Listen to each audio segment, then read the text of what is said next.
You think that tattoo makes you somebody? The mechanic laughed loud enough for the whole shop to hear. Honey, all it tells me is you made a bad decision somewhere around 22. Emily Carter didn't look up from the engine. Her hands kept moving, steady, certain, like she'd heard worse and survived all of it. Finish your coffee, she said quietly. You're in my light. Before we go any further, if you're watching this right now, do me a favor. Hit that subscribe button and follow this story all the way to the end. And drop a comment telling me what city you're watching from. I want to see how far the story travels. Now, let's talk about a woman nobody saw coming. The motorcycle had been sitting in the back corner of Dawson's Auto and Cycle Repair for 11 days. Frank Dawson had stopped counting after the first week, mostly because counting reminded him of the money he was losing. And the money he was losing reminded him that three of his best mechanics men, with a combined 60 years of experience between them, had looked at that bike, scratched their heads, charged him nothing because they were embarrassed, and walked away without a word. It was a 1987 Harley-Davidson Electra Glide Classic, the kind of machine that had no business breaking down the way it had. The owner, a quiet man in his 60s named Pete Galloway, had ridden it across 14 states without a hiccup. Then one Tuesday afternoon in Red Valley, Nevada, it just stopped. No warning, no drama. It shut down like something inside it had simply decided it was done. Pete had it towed to Frank's shop because Frank's shop was the only game within 40 miles. And that was the thing about Red Valley. It was the kind of place where options were limited and everyone knew it. A desert town tucked between two mountain ranges that most people drove through without stopping. Population 1,100, one diner, one gas station, one bar that doubled as a barber shop on Saturday mornings, and one motorcycle repair shop that was slowly going under because Frank Dawson was a decent mechanic but a terrible businessman. I was behind on rent, behind on parts orders. He'd let 2 employees go the previous month and was running the shop mostly on stubbornness and the modest income from oil changes and tire rotations. The big repair jobs, the ones that actually paid, had a habit of walking out the door unfinished lately, and Pete Galloway's Electra Glide was the most visible symbol of that problem, sitting right in the middle of his shop. That was the situation when Emily Carter pushed open the front door on a Wednesday morning. Frank didn't look up right away. He heard the bell above the door and assumed it was a customer coming in for something simple. He was elbow deep in a carburetor rebuild that was giving him trouble, and he wasn't in the mood for conversation. "Be with you in a minute," he called out without turning around. "Take your time," a woman's voice answered. That made him turn, not because it was a woman. Women came in for repairs, same as anyone else, but because of something in the tone. Not impatient, not apologetic, just calm. The kind of calm that comes from someone who is completely comfortable waiting because they already know how things are going to go. She was standing just inside the door, hands at her sides, taking in the shop with the kind of organized attention that a person uses when they're assessing something rather than just looking at it. Late 20s, blonde hair pulled back, worn leather jacket, not brand new, not trying to make a statement, just broken in the way a working jacket gets broken in. Jeans boots and a quietness about her that felt deliberate. Frank set down his tool. "Help you with something." "I'm looking for work," she said. He waited for more. There wasn't any. She just looked at him with those steady eyes and let the statement sit there. "What kind of work?" he asked. "Mechanical, engines, electrical systems, diagnostics. Whatever you've got that needs doing." Frank glanced around his shop with the expression of a man who had heard something he wasn't sure how to respond to. He had 2 guys working for him. Danny, who was reliable but slow, and a part-timer named Hector, who only came in 3 days a week. Neither of them was anywhere close to what he actually needed, which was someone who could solve problems he couldn't. "You have experience?" he asked, because he felt like he had to ask it, even though something about the way she was standing told him the question had an interesting answer. "Some," she said. He almost smiled at that. "Some." "Enough," he crossed his arms. "You know, I get guys in here all the time telling me they can fix anything. They last about 2 weeks before they start telling me why something can't be done." "I'm not here to tell you what I can't do," she said. There was no sharpness in it, no attempt to impress him. She said it the way someone states a fact about weather. Frank studied her for a moment. Then he jerked his chin toward the back of the shop. "You see that bike back there, the Electra Glide?" She looked at it, nodded once. "3 mechanics have touched that thing. Not one of them could tell me what's actually wrong with it. The owner needs it running. I need it running. If you can tell me what's wrong with it, actually tell me with a reason we can talk about work. She looked at the motorcycle. Then she looked back at him. Do you want me to tell you what's wrong with it, or do you want me to fix it? Frank blinked. Both. Then I'll need an hour. He gestured toward the bike like he was giving her a gift he wasn't entirely sure he should be giving. She walked past him without another word, set her jacket on a nearby stool, and got to work. Danny and Hector were both in the shop that morning. Danny was rotating tires on a pickup truck near the front. Hector was supposedly cleaning tools, which mostly meant he was sitting on an overturned bucket, scrolling his phone. When the woman walked past them toward the back, they both watched. Danny waited until she was out of easy earshot. Who's that? Says she's looking for work, Frank said, his voice low. Hector looked up from his phone. She know how to fix bikes. Claims she does. Danny snorted. He wasn't a mean person. Frank would say that about him honestly, but Danny had opinions and he liked to share them. He watched Emily pull a diagnostic light from the tool shelf like she already knew where it was, and something about that bothered him in a way he couldn't quite name. I've seen plenty of people walk in here acting like they know what they're doing, he said. Usually takes about 5 minutes to figure out they don't. Hector nodded in the agreeable way he agreed with most things. Frank said nothing. He watched Emily crouch beside the Electroglide and put her hands on it, the way a person puts their hands on something they're genuinely trying to understand, and he felt something he hadn't felt in a while. Not hope exactly. Something quieter than that. Curiosity. What he didn't notice, what none of them noticed, was the man sitting in the chair near the front window. He'd come in about 20 minutes earlier, said he was waiting for a quote on his own bike, and Frank had told him to make himself comfortable. He was an older man, 50s maybe pushing 60, gray hair, worn long beard, the same shade of gray, heavy forearms crossed over his chest. He wore a leather vest over a dark shirt, and the patches on the vest told a particular story to anyone who knew how to read them. He hadn't said much beyond his initial request. He'd taken the chair by the window, and he'd been sitting there quiet as stone ever since. His name was William Walker. The people who knew him well called him Stone, which was a name he'd earned a long time ago, and never tried to shake because he understood that a name like that came from something real. When Emily walked past him toward the back of the shop, he didn't react. He simply shifted his eyes and followed her movement with the attention of a man who had spent decades learning how to notice things that other people missed. He watched her hands most of all, and when she crouched beside the motorcycle and her jacket sleeve pulled back slightly from her wrist, he saw it. Small, black, clean lines, a symbol that most people would have glanced at and forgotten immediately. William did not forget it. He uncrossed his arms, his expression didn't change. But something moved behind his eyes that hadn't been there a moment before, and he settled more deeply into the chair and became very still and very focused in the way that only happens when something unexpected pulls you back to a place you thought you'd left behind. Emily worked without commentary. That was the first thing Danny noticed. She didn't narrate what she was doing, didn't look over her shoulder to see if anyone was watching, didn't perform for an audience. She simply moved through the problem with a kind of systematic patience that was almost mechanical in its own way. She checked the obvious things quickly and ruled them out. Fuel delivery, ignition coil, kill switch. She didn't linger on any of them because they weren't the problem, and she seemed to know that before she even started. Then she moved deeper. She ran the diagnostic tool and looked at the readings with the same careful attention a doctor gives to an X-ray, not waiting to be told what to see, but looking for something specific. Danny drifted closer without meaning to. Hector put his phone away. After about 40 minutes, she stood up. She didn't make a speech about it.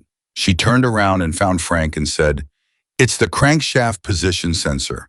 But it's not just failed, it's failed in a way that's intermittent, which is why your diagnostics kept coming back clean. The sensor is sending a signal, but the signal is corrupted. Took a while to catch it because you had to watch the data over time, not just read the initial output. The connector housing is also cracked on the inside. You can't see it from the outside, and that's been allowing moisture in, which corrodes the connection and causes the signal to drop when the engine reaches a certain temperature. The three guys who looked at it probably never ran it long enough to see the temperature relationship." The shop was quiet. Frank stared at her. "You're sure? I can show you the data pattern if you want, or I can just fix it and you can watch the bike run." He looked at the motorcycle. He looked at her. He thought about the 11 days, the embarrassment, the money bleeding out of a shop that couldn't afford to bleed anymore. Fix it, he said. She turned back to the bike. Danny stood there with his mouth not quite closed. He looked at Hector. Hector looked at him. Neither of them said anything because neither of them had a thing to say that wasn't going to make them sound like exactly what they were. Two men who had underestimated someone badly and didn't know how to handle being wrong about it that fast. From the chair by the window, William Walker watched all of this with the stillness of a man who has already decided something but isn't ready to act on it yet. She had the motorcycle running by early afternoon. Frank heard the engine turn over and sat up straight from the desk where he'd been pretending to do paperwork. He walked to the back and stood there listening to the Electra Glide running steady and clean, the engine notes strong and even, and he felt something unknot in his chest that had been tight for nearly 2 weeks. Emily was standing beside it with her arms at her sides, not triumphant, not waiting for applause, just present, like the work was the thing, not what came after it. "What do I owe you for labor?" Frank asked. "That depends on whether you're offering me the boon," she said. He looked at her for a long moment. "You got references?" "People who'll speak for my work, yes. The kind that come with paperwork, not really." "Why not?" She met his eyes without any drama in it. "Because I've moved around a lot." He thought about that. He thought about the 11 days and the crankshaft position sensor and the corrupted signal that 3 experienced men had missed. He thought about his bank account and the rent coming due and the stack of repair orders that had been growing because he didn't have enough people who could actually solve problems. $6 above minimum, he said. "Trial period 90 days. You prove out, we talk about something permanent." "That's fair," she said. She reached out and they shook hands. Her grip was firm and direct, the handshake of someone who meant what they said and didn't require anyone else to make it ceremonial. Danny was watching from across the shop. He caught the handshake and looked away quickly, and there was something in the back of his mind that was somewhere between respect and irritation, and he wasn't proud of either one. The first week passed the way first weeks always do, with people adjusting. Danny was polite in the way that men are polite when they're still deciding how they feel about something. He didn't make jokes at her expense. He held doors and said please and thank you, and none of it felt genuine because it wasn't. It was the performance of courtesy from someone who hadn't yet accepted the reality that had been placed in front of him. He kept waiting for her to make a mistake, a real one, the kind he could point to without it reflecting on him. She didn't make many mistakes. The ones she made, she caught herself and corrected without making a production of it. She worked on a KTM adventure bike that had been sitting with a mysterious fuel issue for 2 days. She found an air leak in the intake manifold that had been masked by an unrelated carburetor problem. 2 separate issues presenting simultaneously, which was the kind of thing that sent inexperienced mechanics chasing their tails for a week. She fixed both. She worked on an old Honda CB750 whose electrical system had been partially rewired by a previous owner in ways that shouldn't have worked but somehow did, and she sorted it out by drawing a complete circuit diagram by hand first, which was the kind of methodical approach that took longer up front but never left anything unresolved. Customers started asking for her by name after about 4 days. That was the part that bothered Danny more than anything else. And he knew it bothered him, and he didn't like knowing it because knowing it meant he had to look at himself in an honest way and find something there he wasn't proud of. Pete Galloway came in to pick up his Electra Glide on Thursday. He was 63 years old and had been riding Harley since his early 20s, and he knew the sound of a healthy engine the way some people know the sound of a healthy heart. He sat on the bike and turned the key and listened, and then he looked up at Frank with something genuine and grateful in his expression. "How'd you figure it out?" Pete asked. Frank nodded toward Emily, who was across the shop rebuilding a brake caliper. Pete got off the bike and walked over to her. "Thank you," he said simply. Emily looked up from the caliper. "It's a good machine," and she said, "deserve to be running right." Pete smiled. He was the kind of man who recognized sincerity and appreciated it without needing to make it complicated. He looked at her wrist, not in an intrusive way, just a natural glance, and saw the tattoo. He didn't comment on it. He just nodded once, the way old bikers sometimes nod at things they recognize without being sure exactly what they're recognizing, and walked back to his motorcycle. From the front window, William Walker was in his chair again. He'd come back 2 days in a row now, always with some question about his own bike that Frank was happy to address, always ending up in that same chair with those same quiet eyes watching the back of the shop. He was watching Emily. He hadn't spoken to her yet. He was the kind of man who understood that the right moment to speak was not always the first available moment. And he was patient in the way that people are patient when what they're waiting for matters enough to wait for correctly. The comment that broke the careful politeness of that first week came from Danny on Friday afternoon in front of 3 other people. He'd been struggling with a fuel injection system on a newer Harley for most of the day. It was a complicated job with a lot of variables, and he'd been at it since morning, working through the problem with the slow, methodical approach that was his style. He knew his style was slow. He'd been told that before. What he hadn't been told, what he'd never quite accepted, was that slow and thorough were not always the same thing. Emily passed behind him on her way to the parts shelf. She glanced at what he was doing and stopped. "Your fuel pressure is reading low because the return line is partially blocked," she said. Not loudly, not performing, just saying what she saw. "Check the return line before you go deeper into the injectors." Danny didn't say anything immediately. He looked at the bike. He looked at the diagnostic reading. He looked at Emily. "I've been doing this for 12 years, he said. "I know," she said. "Check the return line anyway." She went to the parts shelf and got what she'd come for and walked back to her station. There were 2 customers in the waiting area near the front. Hector was nearby. Frank was at the desk. Everyone had heard it. Not because Emily had said it loudly, she hadn't, but because the shop was the size it was and sound traveled. Danny stood there for a moment with his jaw set. Then slowly, because he was not an unreasonable man even when he wanted to be, he checked the return line. It was partially blocked. He cleared it. He ran the diagnostics again. The fuel pressure normalized. The problem he'd been chasing for 6 hours resolved in 20 minutes. I didn't say anything to Emily. He didn't look at Frank. He cleaned his tools and moved to his next job with the careful composure of someone absorbing something they needed time to fully process. Later, walking to his truck, at the end of the day, he stopped and looked back at the shop. And in the privacy of his own truck alone, he said out loud to nobody, "Damn." Not angry, not even embarrassed anymore, just acknowledging something real. The tattoo became a topic on Saturday morning, when a group of 3 bikers came in for oil changes and minor work. They were in their 40s, loud in the friendly way that a certain kind of rider is, loud, filling the space with laughter and stories, in the ease of people who are comfortable being exactly what they are. One of them, a heavy-set man with a red beard, watched Emily working for a while. Then he looked at her wrist. "What's that?" he asked, nodding toward the tattoo. Emily glanced at her wrist. "A tattoo," she said. The man grinned. His friends laughed. It wasn't mean laughter, not exactly, more the laughter of people who are testing to see what someone is made of. "I can see that, darling. What's it mean?" "It means what it means," she said. "That's not an answer." "No," she agreed pleasantly, "it's not." The red-bearded man leaned on the counter. "I know a lot of tattoos. That one, I've never seen that symbol before. Looks like it could be anything. Could be a club mark. Could be something somebody made up. No offense, but sometimes people get tattoos that mean something only to them, and they try to make it sound more important than it is." Emily kept working. She didn't tense. She didn't harden. She said, "Then you understand how it's possible for something to mean exactly as much as it means, regardless of whether anyone else recognizes it." The man blinked.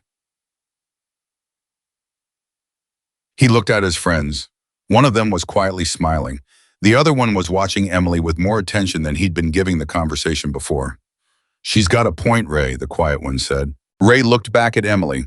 He studied her for a moment, and then he did the thing that honest people do when they've misjudged the nature of an interaction. He backed off the pressure and just let it be. "Fair enough," he said, and he meant it. From his chair by the window, William Walker had watched the entire exchange. His face had not moved, but his eyes had sharpened at something specific, not the tattoo this time, but the way she'd handled the question. The way she'd neither defended the tattoo nor diminished it. The way she'd held its meaning exactly where she chose to hold it and refused to be moved by anyone who wanted to pull it from her. He recognized that quality. He'd spent his life around people who either held on to things too hard or let them go too easy. The ones who held the right things in the right way, Those were the ones who were worth knowing. After the three bikers left, William stood up from his chair. He walked to the back of the shop. Emily heard him coming and looked up. She looked at him the way she looked at everything directly without performance, and she waited. "My name is William Walker," he said. "Emily Carter," she said. "I know," he said. And then quietly he added, "I've been watching you all week." She didn't react to that the way most people would. She didn't tense or become guarded. She just looked at him steadily and said, "I know you have." That surprised him. He let it show slightly. "You noticed." "You're very still," she said. "Still people are harder to miss than moving people, not easier." He looked at her for a moment. Then he said, "Can I ask you something about your tattoo?" She held his gaze. Something passed through her expression, not fear, not reluctance exactly, but the particular weight that a person carries when they know a conversation is about to reach into something they've protected for a long time. She said, "You can ask." He reached into the pocket of his vest and pulled out a worn photograph. He set it on the workbench between them. It was a picture of a man in his early 30s, dark hair, strong jaw, an easy smile that had the quality of being genuine rather than performed. The man was wearing a jacket with a patch on the arm that was partially visible. Emily looked at the photograph, her hands stilled. Whatever she'd expected, whatever version of this conversation she'd been bracing for, this was not it, because she knew the face in that photograph.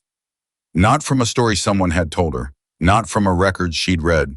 She knew that face because it had been the last face she'd seen clearly in the worst moment of her life. She looked up from the photograph to William's face, and William was watching her with the careful, contained attention of a man who has been carrying a question for years and is finally, after all this time, watching someone who might have the answer.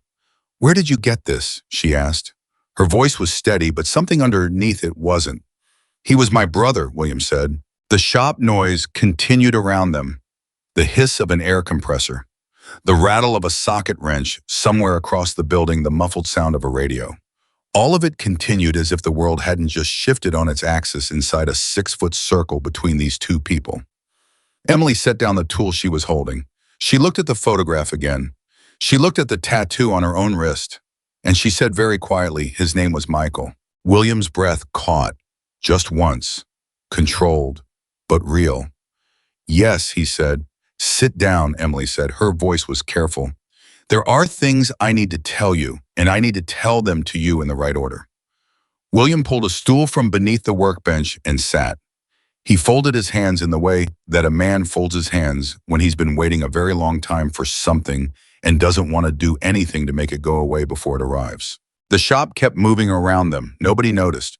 Nobody knew that two people who should never have found each other had just found each other in the back of a struggling motorcycle repair shop in a desert town that most people drove through without stopping.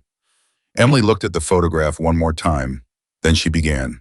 "The first thing you need to understand," she said, "is that what your brother did, nobody forced him, nobody asked him. He made a choice, and he made it without hesitation, and he made it knowing exactly what it would cost him." William didn't speak. "The second thing," she said, "is that he knew your name. At the end, he said it. He wanted me to know." William looked at his hands. "And the third thing," Emily said quietly, "is that I've been carrying this for 4 years, and I didn't know how to find you, and I didn't know if I should, and I'm sorry it took this long." From across the shop, Danny glanced toward the back and saw two people deep in a conversation that looked like it had nothing to do with motorcycles. He started to say something, then thought better of it and went back to his work. The afternoon light shifted through the shop windows. Outside, a dry Nevada wind pushed a little dust across the parking lot. Inside, in the back corner of a shop that had been failing quietly for months, a woman with a tattoo that nobody understood finally started telling the truth she'd been carrying in silence for 4 years. And a man who'd spent 4 years with an unanswered question sat very still and listened like his life depended on every word. Emily didn't start at the beginning. She started where the truth actually lived, in the middle of the worst night of her life, because that was the only place that made sense to start when you were trying to explain something to a man who deserved the real version, not the cleaned up one. 4 years ago, she said, I was working with a crisis response unit, not military, not government, exactly somewhere in between. We handled situations that didn't fit neatly into any official category. Disasters that were part accident, part human failure, part things that nobody wanted to put in a report. We went in when the people who were supposed to go in either couldn't or wouldn't. William listened without moving. There was a collapse, Emily continued. A mining operation in southeastern Utah, unofficial, the kind of operation that exists on paper in one form and in reality in another. 12 workers trapped. The company that ran it was trying to manage the situation quietly because officially that site wasn't supposed to be operating the way it was operating. They were more afraid of the liability than they were worried about the people underground. She paused. That's the kind of world your brother worked in. The space between what should happen and what actually does. Michael was already there when my team arrived, she said. He'd gone in ahead of us because he had contacts at the site. Someone had called him directly. He was 3 hours into a situation that most people would have backed away from, and he hadn't backed away. He'd already gotten 2 workers out through a secondary shaft that the company didn't even know was structurally sound. He'd mapped the accessible tunnels by feel in the dark, and he was working on a plan to reach the remaining 10 when we showed up. William exhaled slowly. It wasn't quite a breath. It was the sound of a man absorbing something he'd needed for a long time and wasn't entirely sure he was ready for now that it was arriving. He didn't have to stay, Emily said. When our team came in, the professional logic was that he should hand off what he knew and get out. He'd been underground for 3 hours already. The air quality was deteriorating. There was unstable material above the main chamber, and nobody could tell us with any confidence when or whether it was going to move. She looked at William directly. He stayed. Why, William asked. His voice was controlled, but barely. Because there were 2 workers he'd already promised he was coming back for, Emily said. He'd reached them through a gap in the collapse. He couldn't get them out, yet the passage was too narrow and one of the men was injured. But he'd talked to them. He'd told them he was coming back. And Michael Walker was not a man who said something he didn't mean. William pressed his lips together. He looked down at his hands. He said nothing. Over the next 4 hours, we worked together, Emily said. He knew the tunnels. My team had the equipment and the training. It should have been straightforward, given what we were working with, and for a while it was. We got 3 more workers out. We had a route to the final 2, the ones he'd promised. We were close. She stopped. Her jaw tightened slightly, the only visible sign of what the memory cost her. Then the ceiling moved. The air compressor across the shop cycled off. For a few seconds, the shop was almost quiet. It wasn't a full collapse, Emily said. It was a shift, about 40 feet of tunnel rerouted in a way that cut off our exit route and created a new barrier between us and the 2 remaining workers. My team lead made the call to find an alternate route. Michael looked at the new configuration and said, there wasn't time for an alternate route. The air pocket where the 2 workers were trapped was compromised now, and they had maybe 30 minutes before that changed into something permanent. He found a way through, she said, a gap in the debris that the collapse had opened, big enough for a person barely. He said he could reach them through it. He said he could shore up the passage long enough to get them out if someone could pass him the right equipment through the gap and then guide them from the other side while he pushed. She stopped. She picked up the tool she'd set down and turned it over in her hands, once not using it, just holding it the way people hold something physical, when they're navigating something that doesn't have a physical form.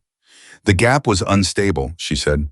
Everyone in my team knew that. Michael knew it. He went through anyway. He reached the workers.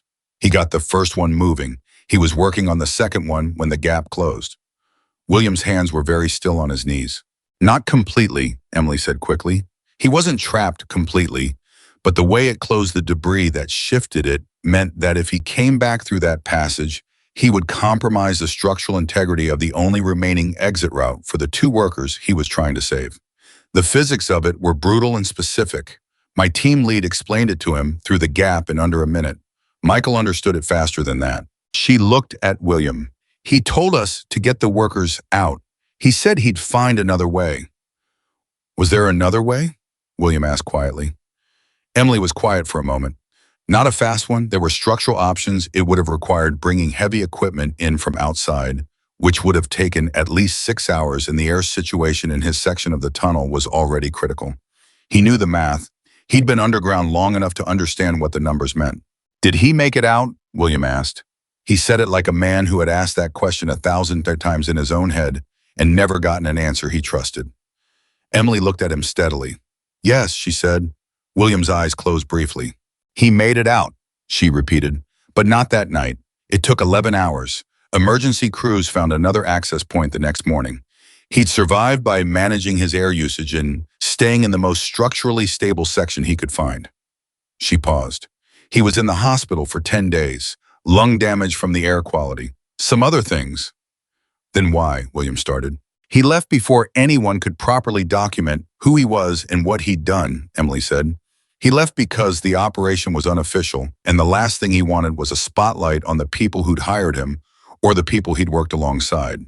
He disappeared back into the network he worked in, and he sent word through a contact that he was okay. She met William's eyes. He sent word to you, but the contact he used died, William said. His voice was flat. Cardiac arrest. 6 weeks after there was a window where I had a message I couldn't decode and no one to explain it. I know, Emily said. I found out later. The whole chain of communication broke, and Michael moved on to another situation. He was already somewhere else by the time anyone understood what had happened with the message. She looked at her wrist. He gave me this before I left the hospital. He said, and I'm going to tell you exactly what he said because he said it like he wanted it remembered. He said, if you ever meet someone who asks about this, tell them the story, the whole story. Don't let it become just a symbol. William looked at the tattoo for a long moment. His expression had moved through several things in the last few minutes, contained grief, something like relief, something she didn't have a word for, and it had settled into a kind of deep, quiet recognition. He used to say that, William said softly. Don't let it just be a symbol. He said that about everything. Patches, names, funerals. He hated the way people turned real things into shorthand. He was right, Emily said. Yeah, William said. He was usually right. It was annoying as hell when we were younger.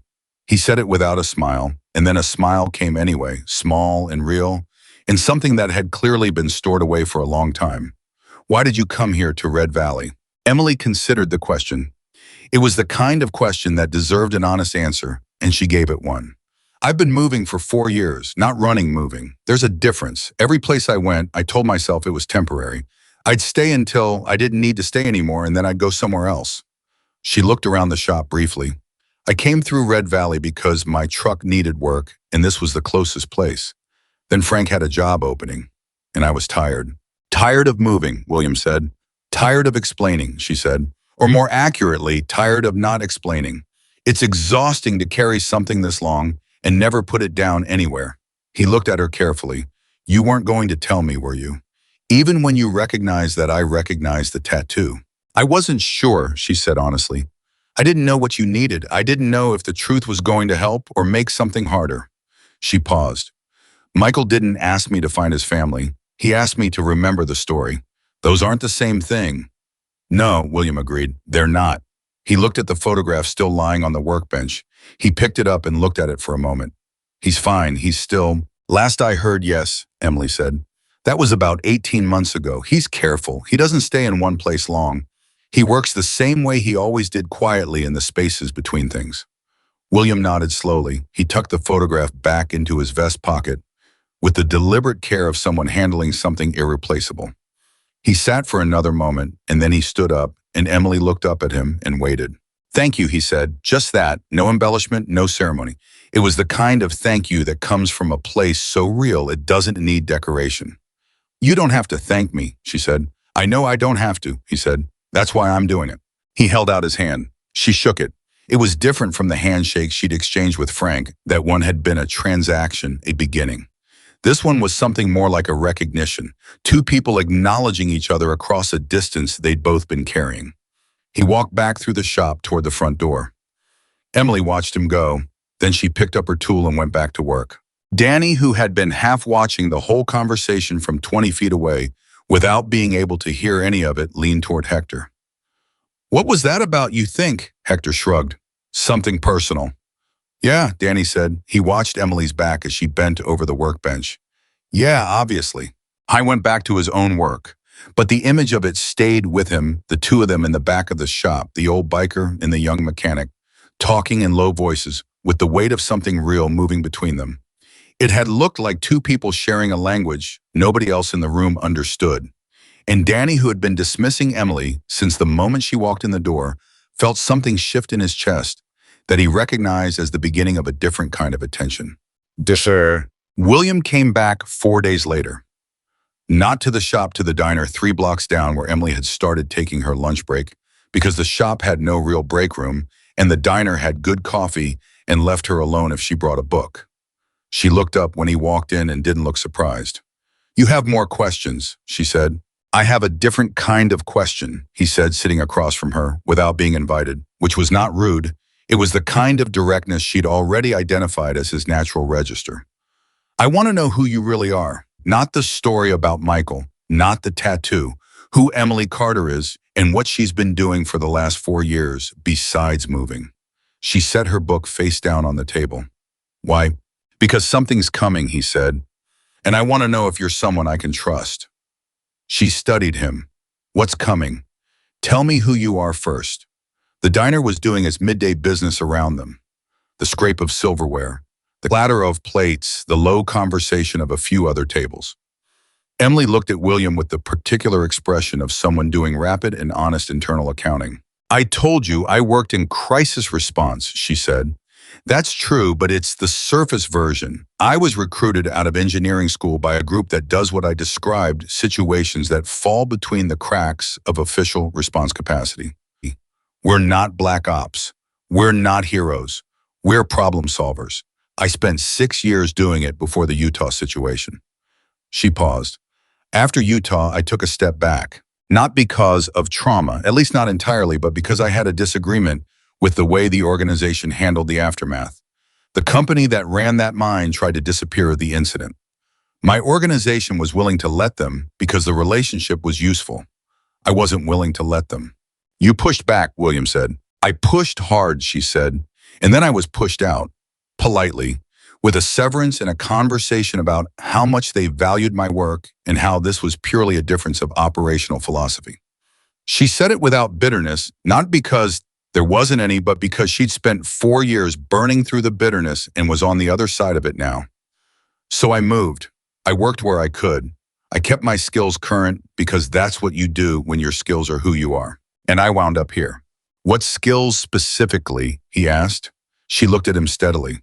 "Organizational analysis, threat assessment, pattern recognition in how groups operate, criminal organizations, corporate entities, any structured group that uses pressure and fear as tools. I understand how intimidation campaigns are built and how they're sustained and where their pressure points are." William folded his hands on the table. His expression had become very level. "Then you already know what I'm about to tell you." "Tell me anyway," she said. "I want to hear your version." He told her about the Vipers. They'd arrived in Red Valley 3 weeks before Emily had. Not loudly, quietly, which was the way serious organizations always arrived. A few members at first scouting, then more. They weren't a traditional biker gang in the romantic Hollywood sense. They were an organized criminal enterprise that used a motorcycle club as its visible structure while running protection rackets controlled substance distribution. And something William was still working on understanding that involved the eastern side of the county in a series of transactions that didn't make obvious sense yet. "They've approached 3 businesses on Main Street," William said. "Different stories each time: insurance, security, consulting. One of them claimed to be from the county. But the message is always the same. You pay us regularly, nothing bad happens to your business. You don't pay us, you find out what bad looks like." "And they have targeted the businesses specifically?" Emily asked. "Small ones, family operations, people who don't have lawyers on retainer and don't want police attention." "Who do you have?" she asked. "In your chapter." He told her. Not the full count, that wasn't the kind of thing he was going to share on a first real conversation in a diner, but the shape of it. 10 active members in the Red Valley area. Good men, loyal, experienced. But here was the thing William said next that changed the conversation. And he said it with the deliberate honesty of a man who understood that lying to someone you needed was a guaranteed way to lose them. "The Vipers want us to react," he said. "That's become clear to me in the last week. Everything they're doing, the timing, the targets, the way they're positioning themselves publicly, it's designed to provoke a response that we can be blamed for. If we come at them with force, they've got people ready to document it and push the narrative that we're the dangerous element. They've done this before, in Tucson. In two other places I know of, they come in, they set up the pressure, they wait for the locals to respond emotionally, and then they use that response to establish themselves as the stable presence and the existing community as the problem. Emily was quiet for a moment. You figured that out yourself. Took me 2 weeks, he said. 2 weeks of wanting to do what felt right and forcing myself to sit on it long enough to ask why it felt so conveniently right. He paused. I'm not a stupid man. I'm an angry man sometimes. Those are different things. They are, she agreed, and you're correct. That's exactly the pattern. It's called a reactive legitimacy trap. You react, they film it, they become the reasonable response to your unreasonable behavior, and suddenly they're the solution instead of the problem. It's been used by criminal organizations and some legitimate political entities for decades. It works because it plays to the strongest impulse people have, which is to protect what they care about by confronting what threatens it. So what do? William asked. She looked at him for a long moment. You said something's coming. How imminent? They gave the diner on 5th Street until Friday, he said, 4 days. The diner on 5th is owned by Maria Castillo, he said, 61 years old. Her husband built that place from nothing. He died 7 years ago and she kept it running. 3 employees, 2 of them her own kids. Emily processed this. Her expression was calm in the way that a river is calm on the surface when the serious current is running deep underneath. Okay, she said. I need to understand the full picture before we talk about what to do. Who are the other businesses they've approached? I need names, locations, what they were told specifically and by whom. I need to know if anyone recorded anything or kept any kind of documentation. And I need to know if there's been any contact between the Vipers and any local official, police, county, city council. Any contact at all. William looked at her. You said we. I said we, she confirmed. He held her gaze for a moment with the measuring look of a man who had spent his life reading people and was reading this one carefully. Whatever he found a reading, he seemed satisfied with it. I can have most of that information by tonight, he said. The documented stuff is going to be thinner. People are scared. Scared people don't write things down. They will, Emily said, once they understand why writing things down is the most powerful thing they can do. She picked up her coffee cup. Bring me what you have tonight. Come to the shop after closing, Frank won't mind. And bring Maria Castillo, if she'll come. She'll come, William said. She's more angry than scared, and she's been looking for something to do with it. Good, Emily said. Anger is useful if it's organized. It's destructive if it's not. She paused. One more thing. Your people, the members of your chapter, they need to understand that the most important thing they can do right now is exactly nothing that looks like what the Vipers expect. No confrontations, no displays, no contact. Can you hold that line? For how long, he asked. Long enough to build something that actually works, she said. He considered it. The muscle in his jaw moved once. She could see that the instruction, hold back, stay quiet, let someone else run the plan, was not a comfortable one for a man who had spent 30 years moving through the world in a direct line between himself and whatever needed to be handled. I can hold it, he said, but I need you to move fast. My guys are patient, but they're not statues. I'll move fast, she said. He stood up. He looked down at her for a moment, this woman with the tattoo that nobody understood sitting in a diner booth with a half-eaten sandwich and a paperback book in the quiet, organized intensity of someone who had just shifted from mechanic to something else entirely. Emily, he said. She looked up. I don't know yet if this is going to work, he said, but I know that right now you're the sharpest thing in the room and you understand the problem better than anyone I've talked to. So I'm going to trust you, and I want you to know that I don't give that out easy. I know you don't, she said. I'll try to deserve it. He walked out. The diner door swung closed behind him. Emily sat for a moment looking at her coffee. Then she reached into her jacket pocket and pulled out a small notebook, the kind with a hard cover that costs nothing and says everything about the person who uses it, and she opened it to a fresh page and began writing. The woman at the next table glanced over without meaning to and caught a glimpse of what Emily was writing. Not words, a diagram, boxes connected by lines, names at the nodes, arrows indicating direction of pressure. It looked like something an engineer would draw, or someone mapping the structure of a problem they intended to dismantle from the inside. Maria Castillo arrived at the shop at 7:15 that evening. She was 61 years old, 5 feet 3 inches tall, and she had the posture of someone who had not allowed themselves to be diminished by a single thing life had thrown at them, despite the fact that life had thrown quite a lot. She shook Emily's hand with a grip that said exactly what kind of woman she was, and she sat down on the stool that Frank had set out without being invited, and she said, "William says you have a plan." "I'm building one," Emily said. "I need your help. Tell me what you need." "Start from the beginning," Emily said. "The first contact they made with you.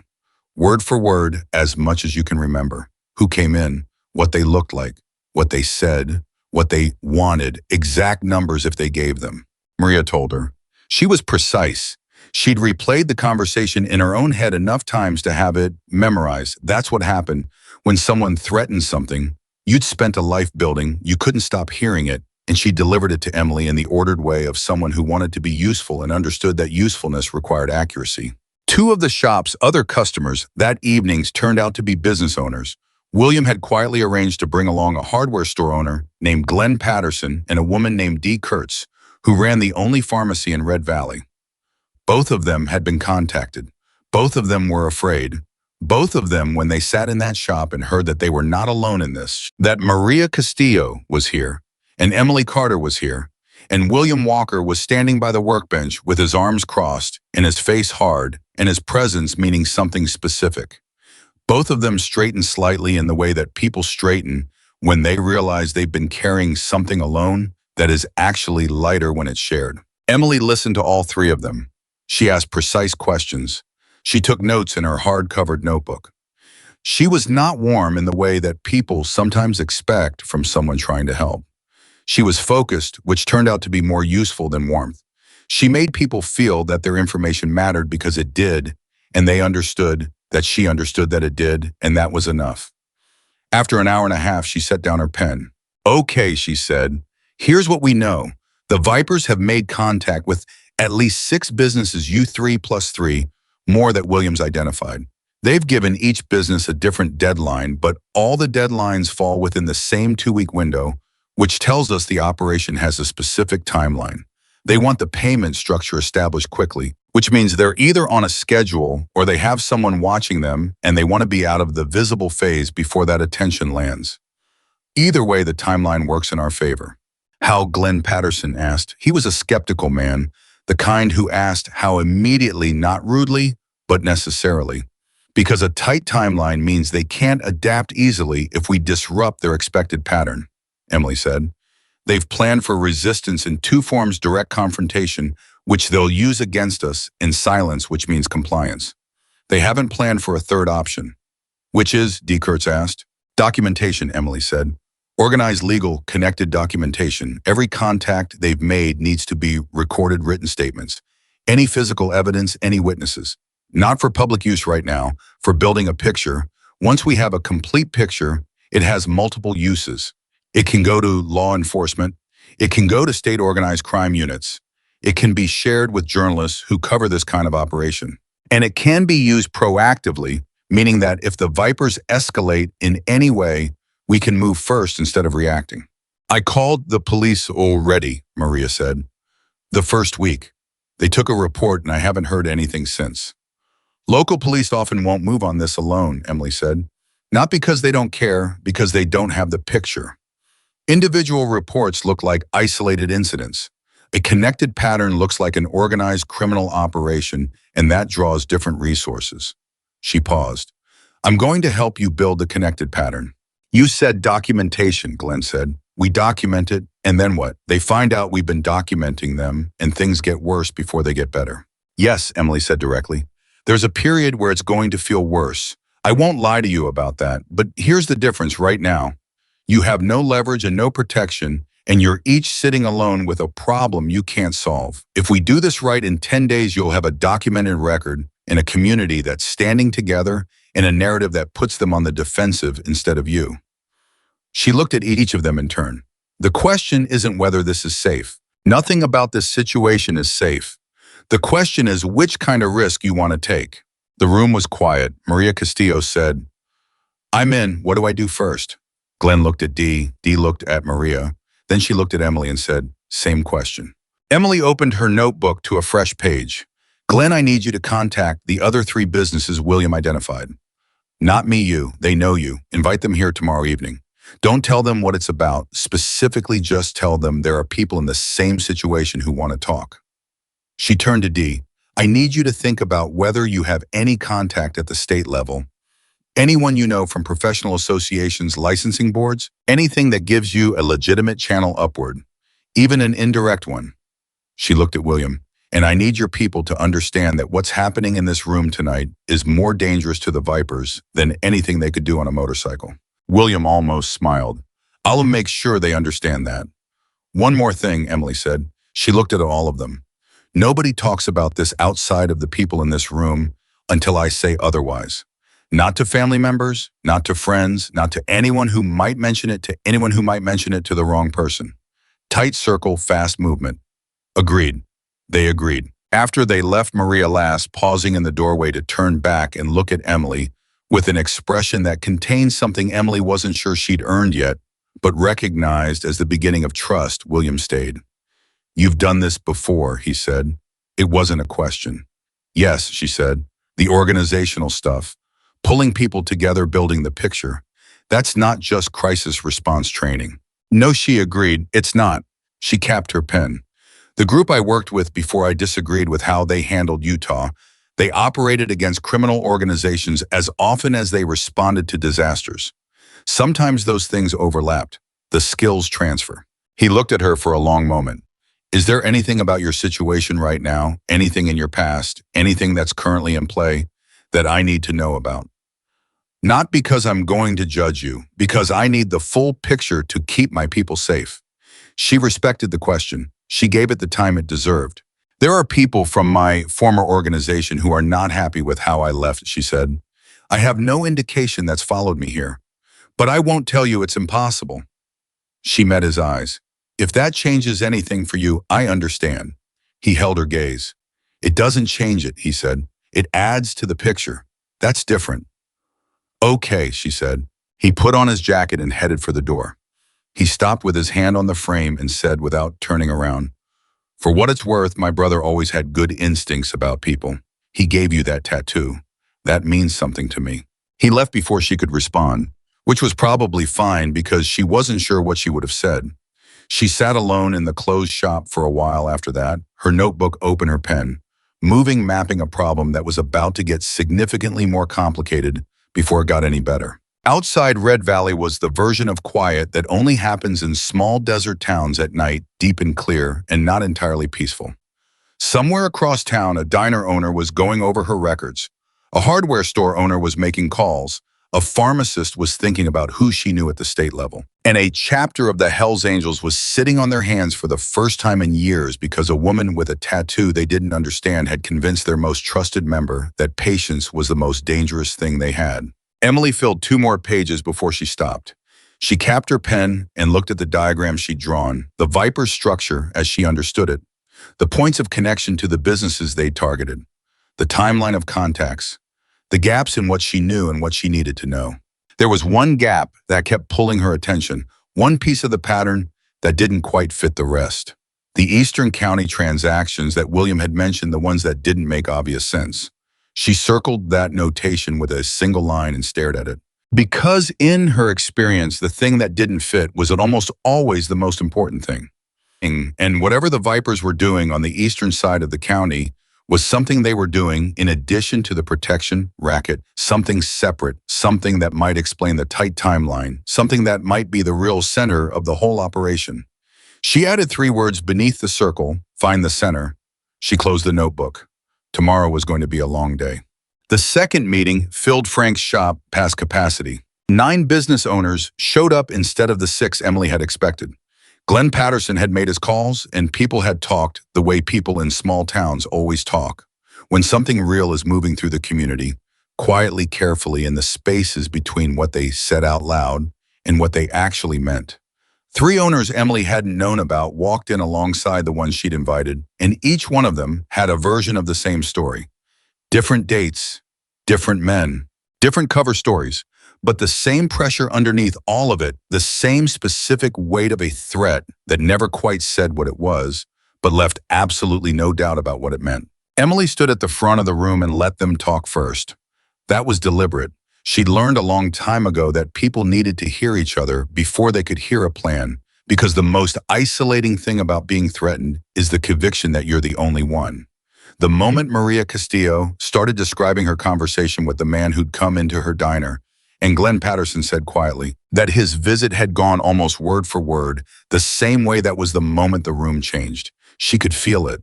The particular shift that happens when 9 scared people realize they've been scared in exactly the same direction, and that the fear itself was manufactured for a purpose. They want us divided, Emily said when the room had settled. Every single contact they made was designed to feel individual, personal, like they'd picked you specifically because of something about you or your business. That's intentional. An isolated person negotiates alone. A connected community doesn't negotiate at all, it organizes. A man in the back named Roy Haskins, who owned the auto parts supply store and had not said a word since he sat down, spoke up. Organizes and does what I got: a family, I got a mortgage. I got 3 people on my payroll who need their jobs. I can't afford to be a hero. Nobody's asking you to be a hero, Emily said. She looked at him directly because he was asking the real question, and the real question deserved a direct answer. I'm asking you to write down what happened to you, accurately, with dates and times and descriptions. That's it. That's the first step. And the second step, Roy asked, the second step depends on what the first step shows us, she said. I don't make promises about steps I haven't mapped yet. Roy held her gaze for a moment. He was the kind of man who needed to feel like the person at the front of the room wasn't selling something. Whatever he saw in Emily's face seemed to satisfy that requirement. He nodded once and sat back. Frank Dawson, who had been standing against the side wall of his own shop with his arms crossed and an expression that said he was still deciding how he felt about all of this happening in his building, said, "What exactly do you need from us tonight?" "Written statements," Emily said. "Everything you remember from every contact. I have paper. I have pens. Before you leave tonight, I need it on paper in your own words, signed and dated." She looked around the room. "And I need to know if anyone has any physical evidence, anything written that was left with you, anything you photographed, anything at all." Dee Kurtz raised her hand slightly. Not the way a student raises a hand, more the way a careful person signals that they have something that might matter. "The man who came to my pharmacy left a card," she said. "He said it was a community security consultancy. The card has a name and a phone number." The room went very still. Emily looked at Dee. "Do you have it with you?" Dee reached into her purse and produced a business card in a small plastic sleeve. She'd put it in the sleeve herself, Emily noted, which meant Dee Kurtz was either naturally careful or had some instinct about preservation of evidence that most people didn't develop without a reason. Emily took it from her without touching the surface, holding it by the sleeve. She looked at it. The card was professionally printed, clean design. The name on it was Connor Walsh, below the name Pacific Rim Security Solutions, a phone number with a 702 area code, a website URL. She turned the card over, blank. She set it on the workbench with the same care that Dee had given it. "This is important," Emily said, "more important than it looks." She didn't explain further yet because explaining further required knowing more, and she needed time with the card before she understood what she actually had. But something had locked into place in her mind the moment she read the name. Pacific Rim Security Solutions. She'd heard that name before. Not in Red Valley, not in Nevada. Somewhere else. In a context that was pulling at the edge of her memory with the specific insistence of something that mattered. She filed it. She kept her face level and she kept the meeting moving. By 9 o'clock, she had 9 written statements. 1 business card in a plastic sleeve, and a room full of people who had arrived scared and were leaving with something that wasn't quite confidence, but was a step in the right direction. The feeling of having done something real, however small, instead of sitting alone with a problem they couldn't move. William stayed again after everyone left. "Pacific Rim Security Solutions," he said, looking at the card. He hadn't touched it either. "You've seen it before?" Emily asked. "No, but you have." She looked at him. "What makes you say that?" "Because when Dee pulled that card out, your face went somewhere for about 2 seconds and then came back," he said. "You're good at keeping your expression steady. You're not perfect. She accepted that without argument. I need to run the name, she said. I have contacts I can reach, not official contacts, people who move in the spaces I used to move in. They can tell me if Pacific Rim is connected to anything I should know about. How long? Tomorrow morning, she said, maybe sooner. And in the meantime, he said. In the meantime, Friday is still coming, she said. Maria's deadline. We don't have the full picture yet, but we have enough to take the first defensive step. I want to be at the diner Friday morning, before they arrive. I want to talk to Maria, and I want someone from your chapter present, visible, not aggressive, just present. Can you arrange that? Which one of my guys? William asked. Your steadiest one, Emily said. Not your biggest, not your loudest. The one who can sit in a booth and drink coffee and look like he's been there all morning and has absolutely nowhere to be. William thought about it for exactly 3 seconds. Boomer, he said. His name's Gerald, but everyone calls him Boomer. 62 years old, he looks like someone's grandfather who happens to ride a Harley.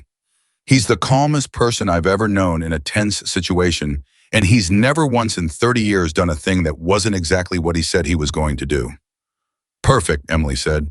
Boomer it is. She called her contact at 11:30 that night. His name was Rafe. She didn't know his last name and had stopped trying to learn it years ago because he'd made clear that last names were a social convention he'd moved past. I was somewhere in his mid-50s, and he existed in the information architecture of the world, the way some organisms exist in deep water, perfectly adapted to a pressure that would destroy most things utterly unremarkable until you needed him specifically. Pacific Rim Security Solutions, she said when he picked up. A pause, not a confused pause, a thinking pause. The kind that meant the name had registered immediately and he was deciding how much to say and in what order. Where did you see that name, he asked. Business card, left with a small business owner in Red Valley, Nevada. Protection racket operation. Another pause, longer. Emily, he said, how deep are you in this? Tell me what you know first. Pacific Rim is a front, he said. It's been documented in 3 states. Arizona, California, Nevada. The pattern is what you'd expect. Criminal organization uses it as the visible face for the initial approach phase, then transitions the relationship to direct contact once the payment structure is established. The front company legitimizes the first contact, makes it look corporate, keeps it out of traditional gang crime databases for longer. Who owns the front? She asked. Rafe was quiet for a moment. That's where it gets complicated, he said. The nominal owner on paper is a man named Gary Bosch, but Bosch is a cutout. The actual operational control traces back to a man named Dominic Farrell. You know that name? She did not. She said so. Farrell runs a mid-level criminal organization that's been expanding its geographic footprint for about 3 years, Rafe said. He's not high profile. He specifically avoided high profile, which is what's made him effective. He finds small markets, communities where there's no existing organized presence, where law enforcement resources are limited, where businesses are economically vulnerable, and he installs a protection structure. Once the structure's paying, he uses the cash flow to fund other operations. The protection racket isn't the main event, it's infrastructure. Emily stared at the wall. For what? Best current information is drugs, Rafe said. Not distribution, production. He's looking for locations, rural, relatively isolated with existing infrastructure he can co-opt. The businesses themselves don't matter to him. What he's looking at is the geography, whether a particular location gives him what he needs for a production facility. The Eastern County. The transactions William hadn't been able to explain. It dropped into place with the clean, unambiguous click of a piece that had been missing and was now exactly where it belonged. There's something happening on the eastern side of Red Valley County, Emily said. Real estate or land transactions that don't fit the normal pattern for the area. That's him looking. Almost certainly, Rafe said. Emily, these are not people who respond well to disruption. Farrell isn't violent by preference. He considers it inefficient, but he's not nonviolent by principle. He's lost 2 operations in the last 3 years because local resistance built a documented record and brought in state resources before he could entrench. Both times he withdrew. But both times he'd already identified the people who had built the record. What happened to those people? She asked. Her voice was level. Nothing official, Rafe said. Nothing that could be traced. But in one case, Flagstaff 18 months ago, the woman who organized the community resistance had a serious accident 6 weeks after Farrell's operation pulled out. Her brakes failed on a mountain road. She survived. It was never proven to be anything but mechanical failure. Emily sat with that for a moment. I'm not trying to scare you, Rafe said. You're not scaring me, she said. You're giving me information I need. She paused. Can you connect me with anyone who's built a successful case against Farrell? State level, federal, doesn't matter. Someone who's actively building something and would want what I can add to it. Another pause. That might exist, he said carefully. There's a task force, multi-jurisdictional. They've been working Farrell for about 14 months. I don't know if they'd want contact from outside, but I know the name of the person running it. Give me the name, Emily said. I gave her the name. He gave her a contact protocol, not a phone number, a method for establishing contact that would let the person on the other end verify who Emily was before deciding whether to respond. It was the kind of system that existed in the spaces between official and unofficial, and Emily knew how to use it because she'd built similar systems herself at points in her professional life that felt very distant now and very present simultaneously. One more thing, Rafe said. The timeline they're running in Red Valley, whatever deadline they've given the businesses, it's not arbitrary. Farrell's operations always have an external clock, something upstream that sets the pace. If they're pushing for payment establishment by a specific date, it's because something else is supposed to happen on or near that date. Find the external clock and you'll understand the whole operation. The Eastern County transactions, Emily said. Start there, Rafe said. And Emily, be careful, not because I think you won't be, because I think you will be. And sometimes careful isn't enough, and I'd rather say it and be wrong than not say it. I know, she said. Thank you, Rafe. She ended the call. She sat in the quiet of the small rental room she'd been living in since she arrived in Red Valley Sparse, functional the room of someone who hadn't decided yet whether to stay. And she looked at the notebook in her hands, and she thought about Flagstaff and a woman whose brakes had failed on a mountain road and who had survived and about whom she knew nothing else. Then she opened the notebook and started writing. She was at the shop at 7 the next morning. Frank came in at 7:30 and found her at the workbench with her notebook and a cup of coffee from the diner. And he looked at her the way he'd been looking at her more and more recently. Not as an employee he'd taken a chance on, but as something he didn't quite have a category for yet. You doing okay, he asked. Simple question. Genuine. Working on something, she said. The Viper thing, he said. She looked up. He shrugged. Small town, he said. William's been in here every other day for 2 weeks. Half the business owners on Main Street have been through my shop in the last 4 days. I'm not blind. He poured himself coffee. You need anything from me? She studied him. Do you own this building or rent it? Own it, he said. Bought it 15 years ago. It's the only thing I'm not behind on. Property records, she said. I need someone to pull public property records for the eastern side of the county, specifically any transactions in the last 18 months. Sales lease agreements, any transfers of title for larger parcels of agricultural or industrial land. It's public record, and I can do it myself, but it'll take time I don't have. I'm Aribamam. Frank sat down. My cousin Lyle works at the county assessor's office, he said. He owes me about 6 favors going back 15 years. You want me to call him? This morning, Emily said. Done, Frank said. He picked up his phone. It was that simple.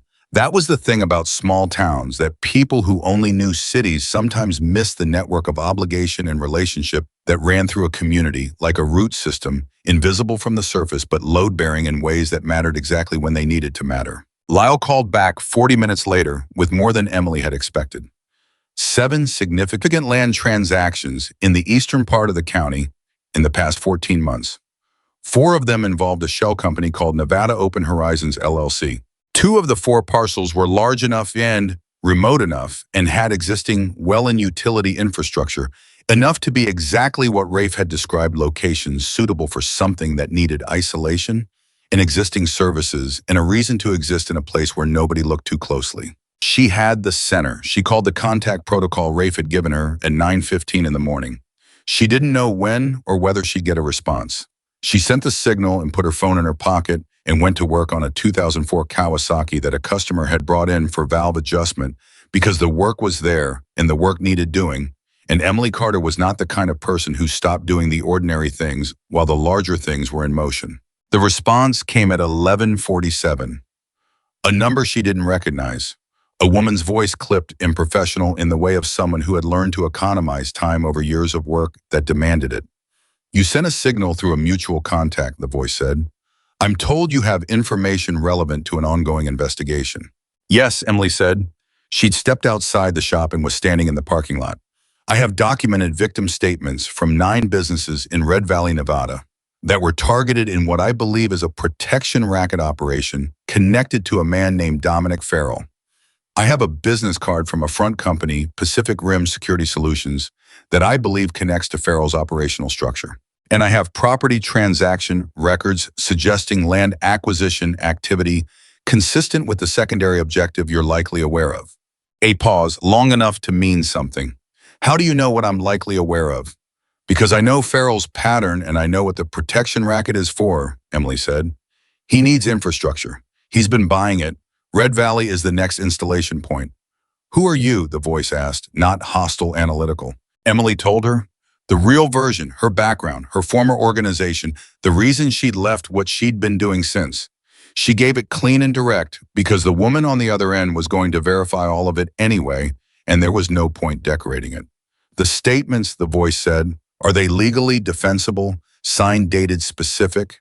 "9 of them," Emily said. "I can have copies transmitted to you within the hour if you tell me how." "Give me an address," the woman said. "Secure drop. I'll text it to this number in 5 minutes." "One more thing," Emily said. "There's a deadline on Friday. A diner owner named Maria Castillo. They'll move to enforce collection from her or make an example of her if she doesn't pay. I need to know that having this conversation doesn't leave her exposed while your operation continues running." A pause. "I can't make guarantees about operational timelines," the voice said.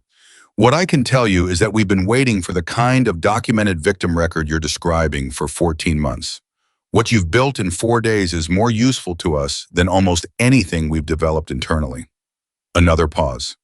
"Tell Maria Castillo to record the Friday interaction if at all possible.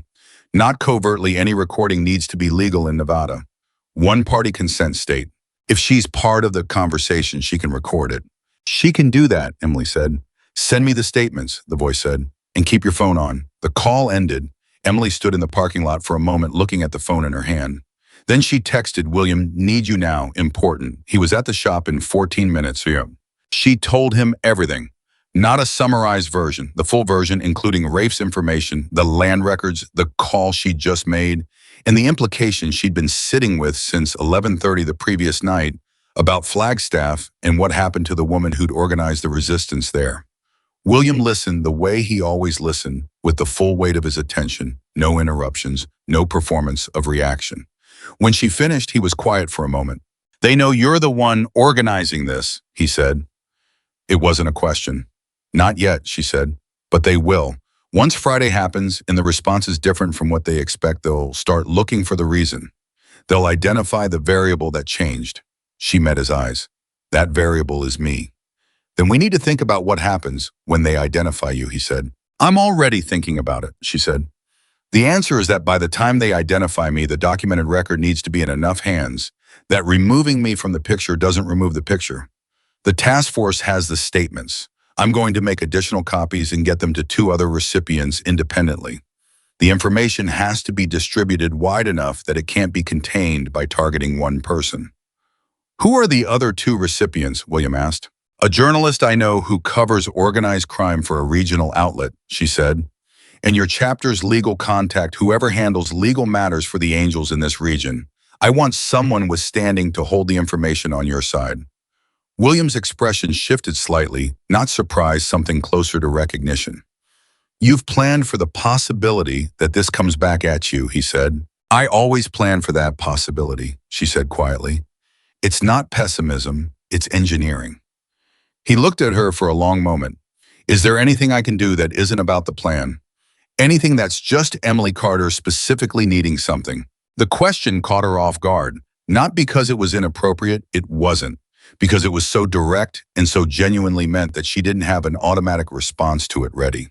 She'd been running the plan for days and nobody had asked that question because nobody knew her well enough to ask it. She thought about it honestly. I'm okay, she said. I just need this to work. It's going to work, he said, with no particular drama. The way someone states something they have assessed and believe. You can't know that, she said. No, he agreed. But I know the people involved, and I know the preparation, and I know you. And in my experience, when those three things line up right, the work holds. She almost said something. Then she didn't. She just nodded. He left to brief his chapter.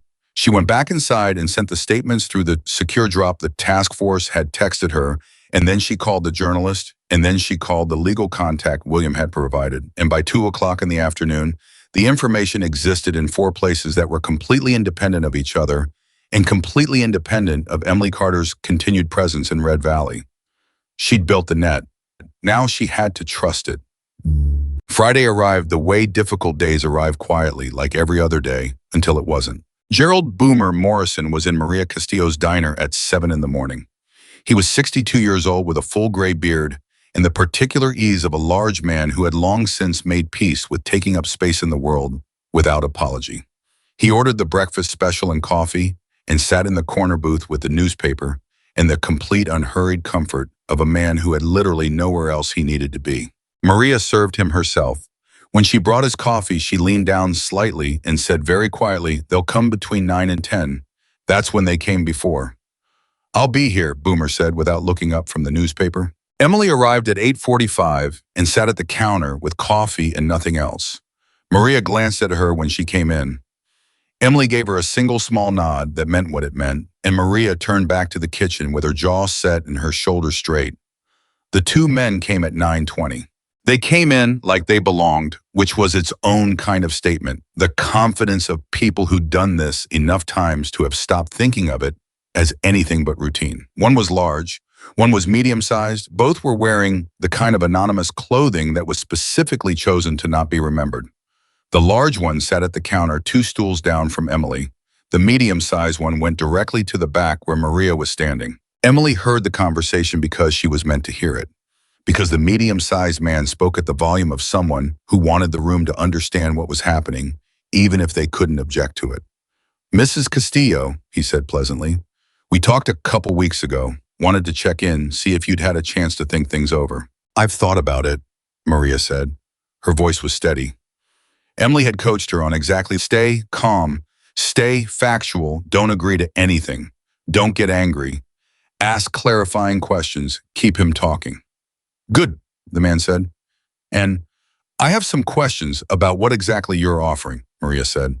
Emily's hand was on her phone in her jacket pocket.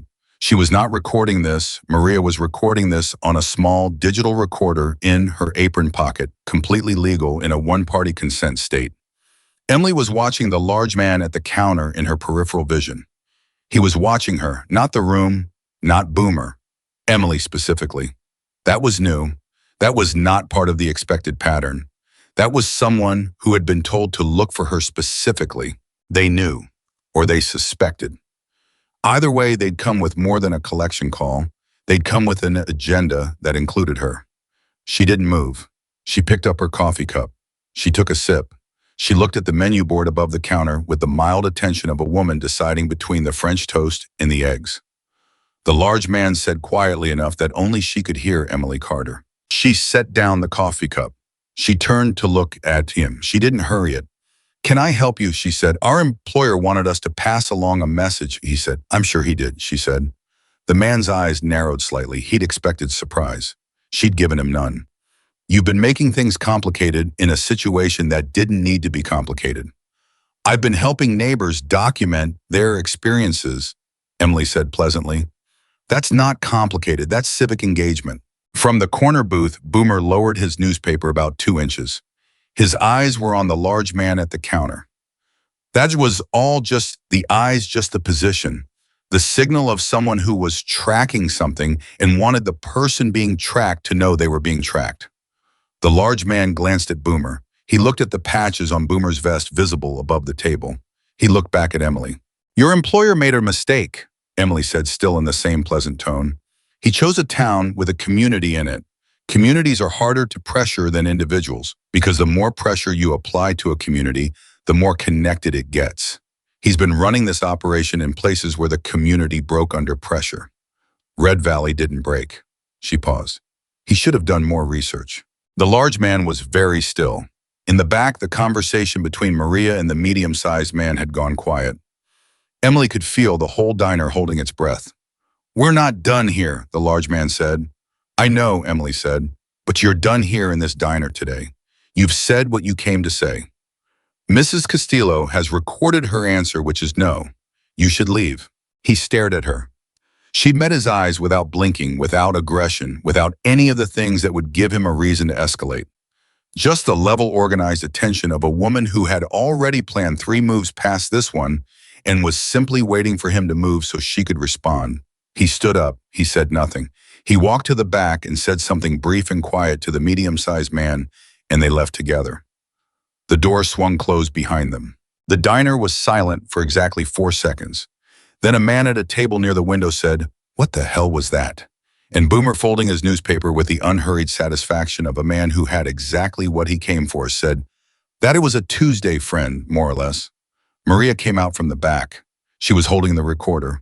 Her hand was shaking very slightly, not from fear, from adrenaline, from the specific electric sensation of having held your ground and meant it. She looked at Emily. "Did we do it right?" "You did it exactly right," Emily said. "Give me the recorder." She took the recorder and texted the task force contact. "Friday collection attempt completed. Recording secured. Victim response documented. Clean interaction, no escalation. Ready to transmit." The response came in under 3 minutes. Copy. Moving to next phase. Keep your phone on. Emily set down her phone. She looked at the recorder in her hand. She looked at Maria, who was leaning against the counter with the expression of someone who had just done something they weren't sure they were capable of doing and found out that they were. She looked at Boomer, who had returned to his newspaper with the philosophical serenity of a man for whom this particular variety of Friday morning was not entirely new. She thought about the large man knowing her name before he walked in. She thought about Dominic Farrell and 14 months in Flagstaff in a mountain road. The task force was moving. The record was distributed. The community was connected. All of those things were true. And the men who just walked out of Maria's diner had a name, and they were going to go back to whoever sent them and report that the name had not flinched, and that report was going to prompt a decision, and that decision was going to determine what the next 72 hours looked like. Emily had built the net as strong as she could build it. She'd moved as fast as she could move. She'd put the information in the right hands in the right number of hands. Now she had to find out whether it was enough, and there was only one way to find that out. She slid off the counter stool and buttoned her jacket and picked up her phone. "I'll be at the shop," she told Maria. "Call me the second anything feels wrong." "Emily," Maria said. She turned. "Thank you," Maria said. The same 2 words William had said in the back of the shop the night she told him about his brother. The same genuine, undecorated weight in them. Emily looked at her for a moment. "Don't thank me yet," she said. "We're not done." She walked out into the morning. Somewhere across town, 2 men were making a phone call. Somewhere in a federal office in another city, a task force was beginning to move. Somewhere in the eastern county on parcels of land purchased through a shell company, something was waiting to be found. And somewhere in all of that, in the connection she'd built, in the records she'd filed, and the community that had chosen to stand rather than scatter the operation that Dominic Farrell had spent months installing in Red Valley, was starting to come apart at the seams. She just had to stay ahead of what came next. She made it back to the shop by 10:15. Frank was with a customer. Danny was under a truck. The ordinary morning ran its ordinary course around her, and she let it because ordinary was a thing worth protecting, and she'd learned a long time ago not to treat it like an inconvenience, just because something larger was happening simultaneously. She had been at the workbench for 20 minutes when her phone rang. The task force contact. She picked up on the first ring. "We have a problem," the woman said. No greeting, no preamble. The voice of someone who had moved past the pleasantries phase the moment something went sideways. "Tell me," Emily said. "The 2 men who came to the diner this morning, we had eyes on them. Standard surveillance, nothing that would tip them off. After they left the diner, they drove east. Not back to where we expected. They stopped at a property on the eastern side of the county. One of the parcels on your list." Emily's jaw tightened. "How long were they there?" 40 minutes. Then they drove back through town and left Red Valley heading north on the interstate. A pause. Emily, we think the Eastern operation is further along than we assessed. The property they visited, our people on the ground did a drive-by after they left. There's been recent activity there, infrastructure work, the kind that moves fast when someone's trying to beat a clock. Rafe told me there was an external timeline, Emily said. Something upstream. What's the clock? We don't know yet, the woman said. But the fact that they visited that property immediately after the diner, that's not coincidental. Something about this morning's interaction triggered a decision. They're accelerating. Emily was already moving through what that meant, following the chain of consequences with the quick, organized logic that was her most reliable tool. The collection attempt had failed, not just failed, but failed visibly and on record. If Farrell was watching his operation carefully enough to respond within the same morning, he knew that the protection racket in Red Valley had been compromised, which meant one of two things. Either he was going to cut his losses and withdraw before the heat got any hotter, or he was going to move the secondary objective, the Eastern County infrastructure, faster before whatever was closing in on him could close in on that too. He's not withdrawing, Emily said. He's compressing. He's going to try to finish the Eastern operation before you can move against it.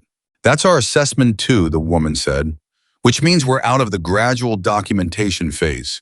We need to move on the Eastern property within 24 hours.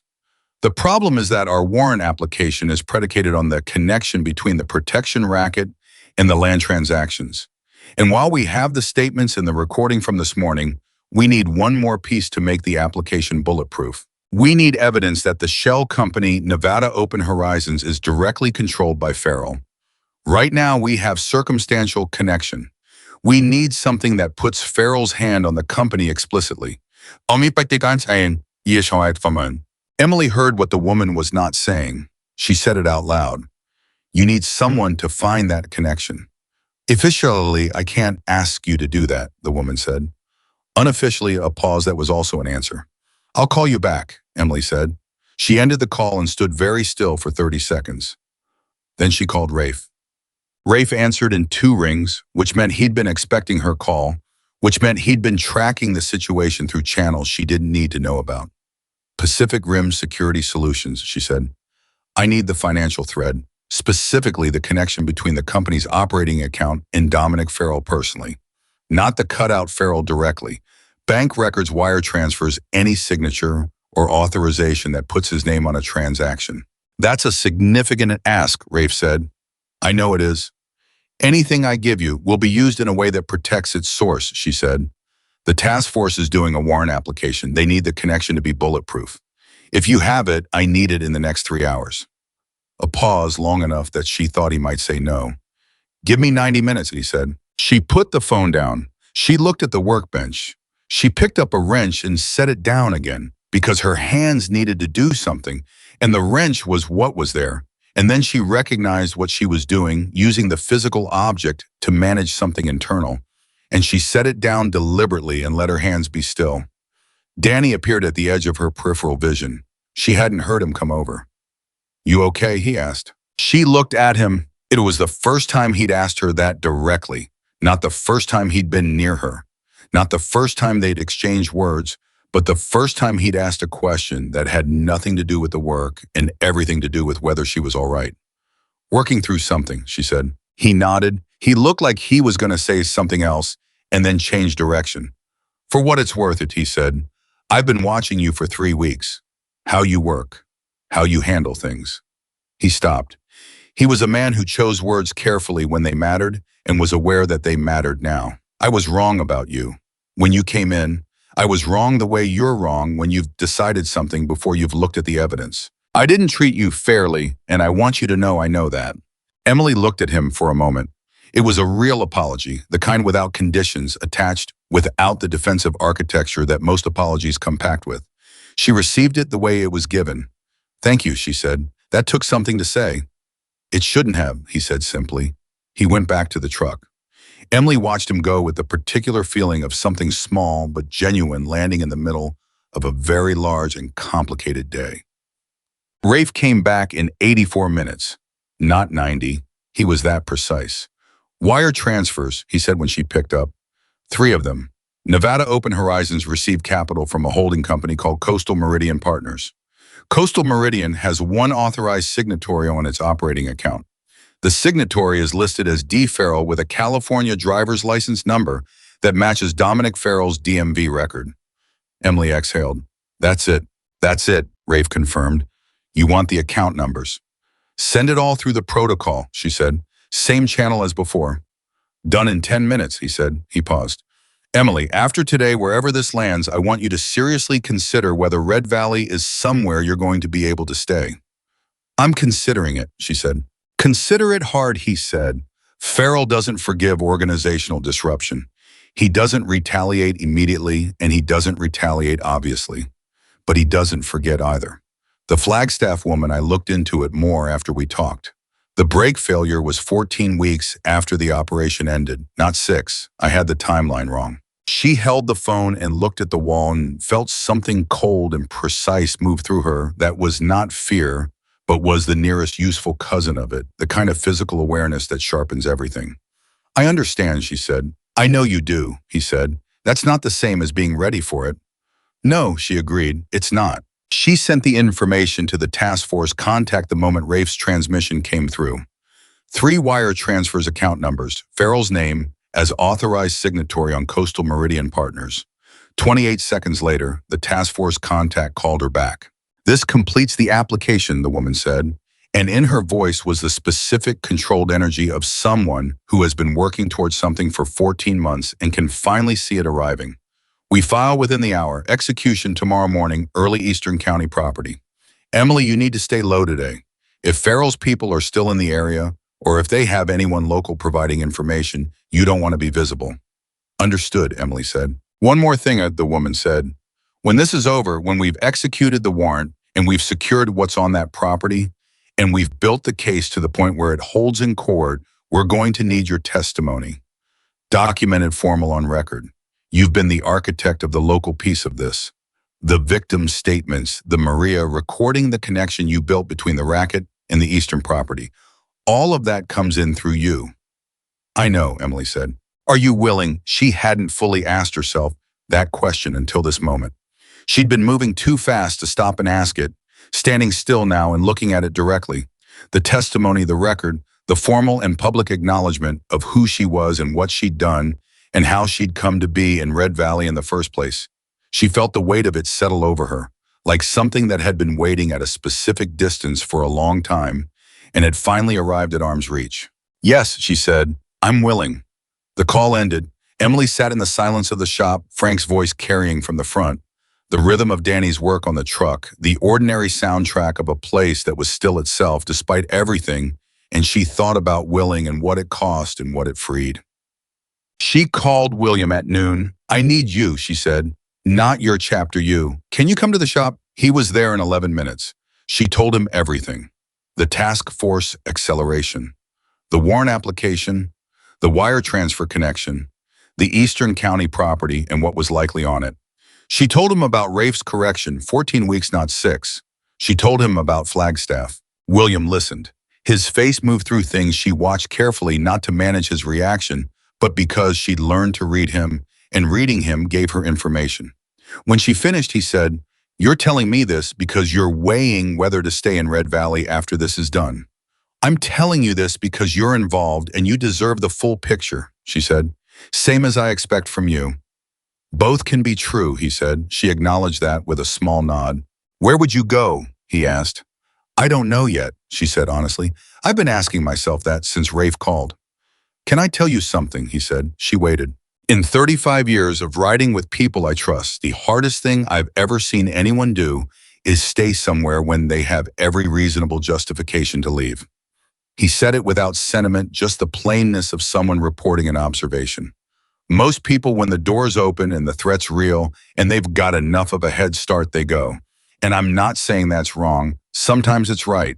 Sometimes leaving is the intelligent move and staying is just pride dressed up as principle. But, she said, but sometimes a place becomes yours before you recognize it's yours, he said. And you can spend a lot of years after that looking for another one. She was quiet.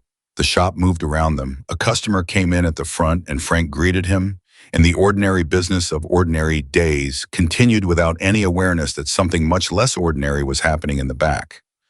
The people in this town, Emily said slowly. Maria, Glenn, Dee, Frank. She paused. You. What about us? William said. You were all here before I arrived, she said. You were managing. Not perfectly, the Vipers came in, and none of you had the specific tools to deal with them the way they needed to be dealt with. But you were a community before I got here. I didn't build that. I just used it. You're wrong, William said. A community isn't a thing that just exists. It's something that activates or doesn't depending on the moment and what's available in the moment. You were the activation. He held her gaze. That's not nothing. That's not a small thing you did and then move on from like it was a repair job. Emily looked at her hands, the tattoo on her wrist, the small black symbol that had come through a hospital room in a handshake, and 4 years of carrying something alone and landed in a motorcycle repair shop in a desert town where nobody knew what it meant. Michael told me once, she said, that the problem with people who are good at responding to crises is that they start to believe the crisis is the point. They start to think that the ordinary life, the repair shop, the diner, the hardware store, is just the background for the real thing. He said that was exactly backwards. That the ordinary life was the real thing and the crisis was just the thing that happened when someone threatened it. William was quiet for a moment. He was a wise man, he said, for someone who was also capable of going through a collapsing mind tunnel alone in the dark. She almost laughed. The almost laugh was real. Not performed, not deflecting, just the genuine edge of something lighter, breaking through the weight of the day. She let it be there for a moment. Then her phone buzzed. A text from the task force contact. 2 words weren't approved. She looked at the screen. She looked at William. Tomorrow morning, she said. It happens, he nodded. And tonight, she said, I think we stay exactly where we are. She was wrong about the night being quiet. They came for her at 7:45. Not in a dramatic way, not the kind of confrontation that movies build toward, with swelling music and slow motion. They came the way people come when they're serious about what they're doing and don't want witnesses. 2 SUVs parked at the end of the block. One man on foot approaching the shop from the direction of the diner, and the particular quality of attention that Emily recognized as being watched from multiple directions simultaneously. She recognized it because she developed exactly that awareness during 6 years of working in situations where not recognizing it could kill her.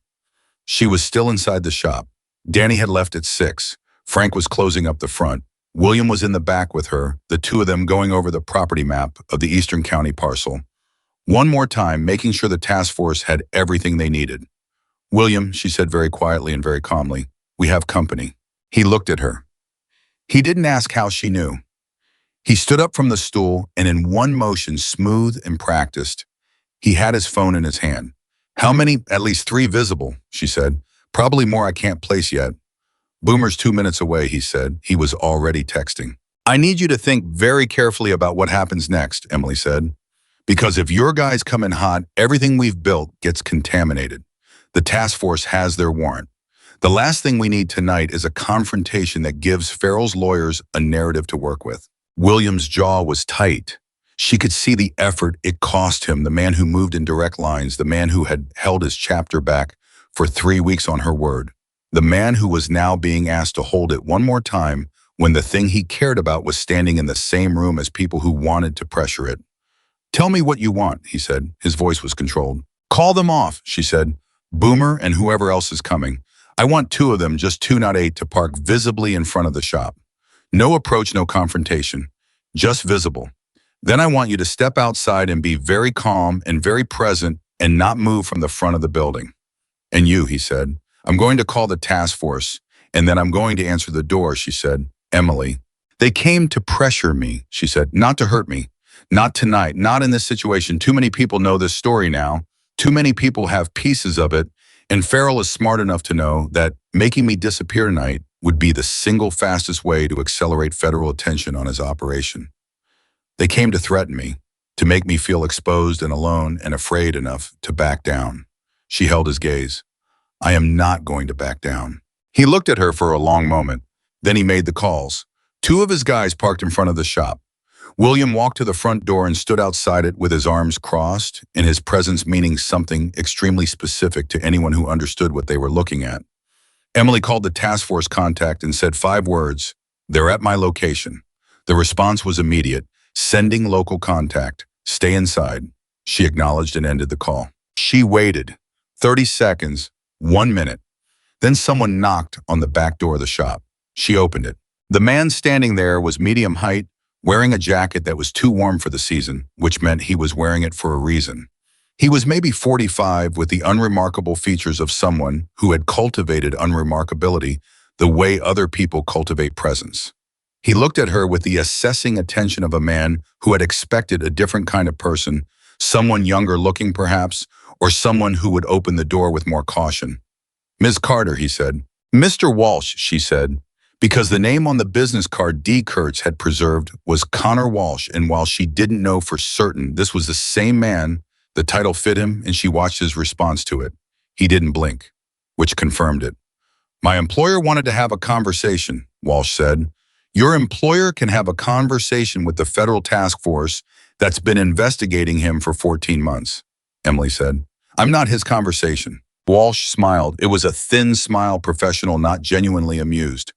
"You've been busy," he said. "I've been helpful," she said, "to my community." "Your community," he repeated. The repetition was designed to make it sound fragile, like something that could be pointed out as pretension. "You haven't been here long enough to call it yours." She heard what it was doing and she felt it land and she let it go. "Is there something specific you came to say?" she asked. "Mr. Farrell appreciates what he understands to be your capabilities," Walsh said. "He also believes that capable people sometimes operate in contexts that don't make full use of what they offer. He's in a position to offer different context, significantly better resourced context." She stared at him. "He's offering me a job. He's opening a conversation. Tell Mr. Farrell that I'm comfortable in my current context," she said, "and that tomorrow morning is going to be a significant day for his Eastern County investment, and he should probably spend the night talking to his lawyers rather than sending people to have conversations with me." Walsh's thin smile disappeared. That had landed somewhere real. He hadn't known about tomorrow. He'd known about the task force in general clearly, or he wouldn't be here. But the specific timing had been news, and she just told him it was news on purpose to watch what he did with it. He did the wrong thing. He reached into his jacket. Not for a weapon, she registered that immediately. The movement was too slow and too open for a weapon draw. But the reaching itself was a gesture of intimidation, the implication of what might be in a jacket, and it crossed a line that everything in Emily's background had trained her to recognize as a line being crossed. She said loudly and clearly, "I need you to keep your hands where I can see them. I am being approached aggressively, and I am not alone." William was through the back door in 3 seconds. He hadn't gone far. Walsh stopped. He looked at William. He looked at Emily. He slowly moved his hand back out of his jacket, and what he'd been reaching for was a business card, which he now held between 2 fingers, with the stiff dignity of a man who understood that the situation had gone significantly wrong and was trying to recalibrate. "My employer's direct line," Walsh said. He set the card on the workbench without moving closer. "In case you reconsider." "I won't," Emily said. He left. William watched him go and then stood in the doorway looking at the parking lot until the sound of an engine moved away and was gone. Then he came back and saw him and closed the door and looked at Emily. "You told him about tomorrow," he said. "I know," she said, "on purpose." "He'll call Farrell the moment he's in the car," Emily said. "Farrell will spend the next 3 hours deciding whether to accelerate the Eastern operation or try to pull assets out before the warrant executes. Either way, he's reactive. A reactive target makes mistakes. The task force has surveillance on the property. Anything Farrell sends out there tonight is going to be documented." William was quiet for a moment. Then he said, "You used him as a relay." "Yes," she said. He shook his head once, not in disapproval, in something closer to reluctant admiration. "You are a very specific kind of dangerous," he said. "I know," she said, and there was no pride in it and no apology, just the honest acknowledgement of someone who had spent years developing tools and was finally using them in a place that mattered. She picked up Walsh's business card. She photographed it and sent the photo to the task force contact with the note Walsh was here. "I told him about tomorrow. Watch the Eastern property tonight." Then she set the card down. Her hands were steady. She noticed that.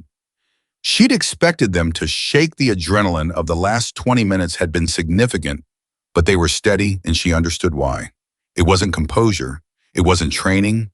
It was the specific steadiness that comes from knowing exactly why you're doing something and believing it's worth doing. The shaking comes from doubt. She didn't have any. The task force contact called at 10:47 that night. 3 vehicles arrived at the Eastern County property at 9:15, the woman said. We have them on camera. They were attempting to remove equipment. We moved the warrant execution up. We're on site now. Emily, we have it. It's significant, more significant than we projected. Emily was sitting on the floor of her rental room with her back against the wall and her phone on her knee because she'd been too tired to sit in a chair and too wired to sleep. How significant production capacity for a volume of controlled substance that would have supplied a regional distribution network for years, the woman said. Everything is there. And because Farrell's people tried to move it tonight, instead of waiting, we have them on camera in active possession. Emily closed her eye, not in relief in the recognition of something closing, the particular feeling of a long chain of causes and effects arriving at its conclusion. The protection racket charges, plus this, the woman continued, plus the documented financial connection you gave us. Farrell's exposure is complete. His legal team is going to have very little to work with. What about the businesses, Emily asked. Maria, Glenn, Dee, the others. Their cooperation is fully documented, the woman said. Every one of them will be notified tomorrow through proper channels. They're going to be fine. A pause. You're going to be subpoenaed formally, probably within the week. I know, Emily said. I said I was willing. You also need to know that we're going to put out a press release, the woman said. Standard procedure when we execute a warrant of this significance. Your name will not be in the initial release. We protect our cooperating sources during the active phase. But a trial testimony becomes public record. I understand what that means, Emily said. Do you? The woman said, not skeptically, genuinely. It means that Dominic Farrell will eventually know your full name and your full history. Not just that Emily Carter disrupted his Red Valley operation. He'll know who you are. Emily looked at the wall of her rental room. She thought about 14 weeks. She thought about Flagstaff and a mountain road. She thought about a photograph on a workbench and a man who'd been carrying an unanswered question for 4 years, and a repair shop that had become something other than a temporary stop. I understand, she said. Okay, the woman said. Then get some sleep. Tomorrow is going to be complicated. It already is, Emily said. She ended the call. She sat on the floor in the quiet of her room, the sparse functional room of someone who hadn't decided yet whether to stay, and she thought about what William had said, that sometimes a place becomes yours before you recognize it's yours, that you could spend years after that looking for another one. She thought about Maria's diner and Boomer's newspaper, and Frank's question on a difficult morning. She thought about Danny and the wrench and the apology that had cost something real. She thought about 9 business owners in the back of a motorcycle repair shop, writing down their stories because someone told them that writing things down was the most powerful thing they could do. She thought about what it felt like to be a variable that had changed something. And then she did something she hadn't done in 4 years. She didn't pack a bag. She didn't look at a map. She didn't start the mental calculation of where next and how fast and how little to take. She just sat there. She sat there until the weight of the day settled into something she could actually feel rather than something she was running ahead of. She let the room be the room she was in rather than a temporary container for the person she hadn't stopped being yet. Outside Red Valley was quiet with the deep desert quiet that had stopped feeling empty weeks ago and had started feeling like a specific kind of peace. Her phone buzzed, a text from William. 3 words. You still up? She typed back, yes. His response came in 4 seconds. Good, don't leave. She looked at the message for a long time, 2 words. The directness of a man who said what he meant, not a question, not a request decorated with conditions, just the honest, uncomplicated statement of someone who meant it. She set the phone face down on the floor beside her. She didn't type back. She didn't need to. The answer was already in the room with her in the staying and the sitting and the decision that had been building since the moment she'd shaken Frank Dawson's hand and accepted a job she'd told herself was temporary and then gone to work like someone who intended to be there. Tomorrow was going to be complicated. The woman had said so. Emily believed her. The warrant, the press, the formal documentation of everything she'd done and who she was, all of it was going to surface in ways that had consequences she couldn't fully map yet. But tonight in this room in this town, she was exactly where she was. And for the first time in 4 years, that was enough. The warrant executed at 6:14 in the morning. Emily knew the exact time because the task force contact sent her a single text at 6:17 that said on site. Secured, and she'd been awake since 4:30 sitting at the small table in her rental room with coffee she'd made twice because the first cup had gone cold while she was thinking, and her notebook open to a page she hadn't written anything on yet. She didn't go to the Eastern County property. She wasn't asked to, and she wouldn't have gone anyway. That was the task force's work now, the formal and official machinery of consequence that she'd spent 3 weeks feeding information into, and her presence there would have complicated things rather than help them. Her part was already done. What happened next happened without her standing in the middle of it. What she did instead was go to the diner. Maria was already open. She opened at 6 every morning and had for 19 years, and a federal warrant executing 40 minutes east of town was not apparently sufficient reason to change that. When Emily pushed through the door, Maria looked up from behind the counter, and her expression did the specific thing it had been doing since Friday. The quick inventory of Emily's face, checking for damage, checking for news, checking for whether the thing they'd been holding together was still holding. "Coffee," Emily said, sitting at the counter. "You look like you slept 3 hours," Maria said, pouring. "About that," Emily agreed. "They went to the property," Maria asked. Quiet. Just the two of them in the early morning and the sound of something on the grill in the back. "Yes," Emily said. Maria set down the coffee pot. She put both hands flat on the counter and looked at Emily with the full unfiltered weight of a woman who had been running a diner through a husband's death, in a recession, in a drought, and now this, and who was not going to let herself feel anything prematurely, but was very close to the edge of it. "Is it over?" "The main part," Emily said. "The legal part is going to take time. There'll be lawyers and proceedings, and it won't be clean or fast. But the operation, what they were doing here, what they were building out east, that's done." Maria was quiet for a moment. Then she reached under the counter and brought out a plate with 2 pieces of toast and set it in front of Emily without asking. "Eat something," she said.